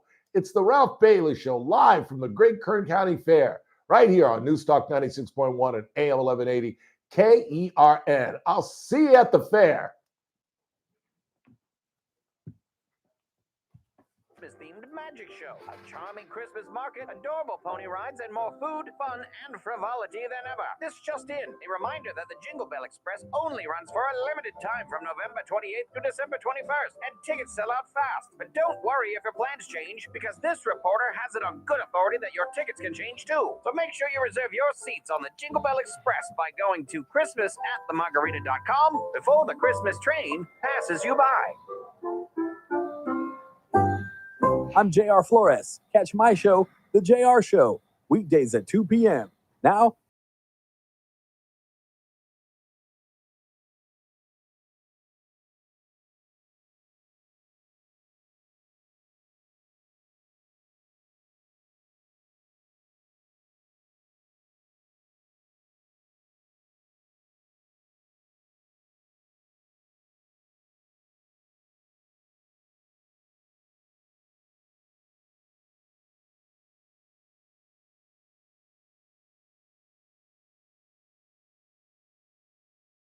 My girl, talking about my girl. 842-5376, 842-KERN. Let's get out of here. Go watch some football. What do you got? Ralph, I got $10 at this kid's Epstein before this trial gets going. This kid is Epstein? That they're going to kill the shooter? No way in the world. No way in the world. I'll bet you that. Dude, do you understand what I said? They still have the firing squad. They want to see this kid killed. They want to see this guy die. And even if it's just by poison, they at least get the family that comes to this. And I think that given the nature of this crime, I think people want some sort of, well, let's just call it closure. But let's admit what it is. It's revenge. And I don't, to be honest with you, just human nature, I can't hold that against them. I really can't. I really, really can't. So there's no way they're going to protect this kid. This ain't Lee Harvey Oswald, where a mafioso somehow walked into the Dallas Police Department and shot the guy from point blank range. Good googly moogly. I got some great audio, and I'm not going to use it till November, but I had to send it to Chris. And I think I sent it to you kind of late last night. I apologize. But it's a great, Have you laid it out? How long is it? It's 8 minutes. Is it really? Yeah, it's 8 I don't care. November 22nd, y'all, and I hope that's a weekday. We're going to air that because it breaks down what I've been telling y'all for years. And it's not me, and it's a couple of experts who agree with me that the CIA and the mob conspired to kill Kennedy. But we'll get into that later. But no. 22nd this year is Saturday. Oh, damn. All right, we'll do it that Friday. Fine. Lean into the weekend. Perfect. But no, they're going to, are you kidding me? He appeared via whatever in a bulletproof vest. I was like, he's in jail. Why do they have a vest on him? No, they're going to take care of this kid. They're going to feed him. It's like turkey. They're going to plump him up, have him all healthy and ready. And they're going to either stick that needle in his arm or 5 guys will be badoosh. No, believe me. They're going to take care of him. Want to thank our good friend Greg Kerr. Check him out, noon to 2 on ESPN 1230. And, of course, Mike Turnipseed and Daniel Petrie. And tomorrow, we are live at the Great Kern County Fair. Come out and say hello. Get yourself a big old fat potato or whatever the hell your preference is. In the meantime, for Chris Burdick, I'm Ralph Bailey. That's what's really going on. See you at the fair.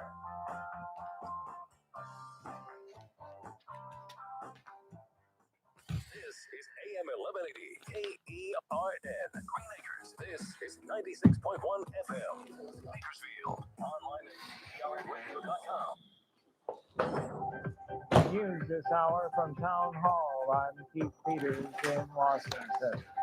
The Trump Are you serious? is asking the Supreme Court for an Who's giving him a emergency jump? order Randy still here? Lisa Cook from the Federal Reserve Dude. Board of Governors.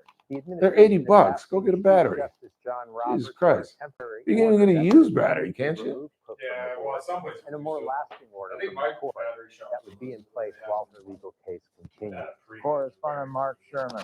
No president has fired a sitting Fed governor thinking in about the this, we're not agency's gonna be able to 112-year history. Oh, well, no, it's not Trump necessarily says he true. I wants guess to we can fire set up Cook a phone. because of Yeah. accusations Yeah. that she committed Um, voting fraud, which he says make her unsuccessful. Sounds like it might be to his hold such an important job. might be his Cook has fucking denied those starter. charges, said she won't be bullied by Trump. Well, Cook well, denies I'm lying working and the refuses Oh, to the alt, that's vote. what I meant. The alternator was straining the battery. British Yeah. Prime Minister Starmer Yeah, discussed you're threatening probably right. pressure on If it's Russia not to end the this battery, war it's with definitely Ukraine. Yeah, because White batteries House don't really correspondent run out. But the problem is you'll 24 never, hours. no, you'll never know that though until you actually replace the battery. So You can go in there and test it. Because I used to have battery problems. That's the only reason I know that.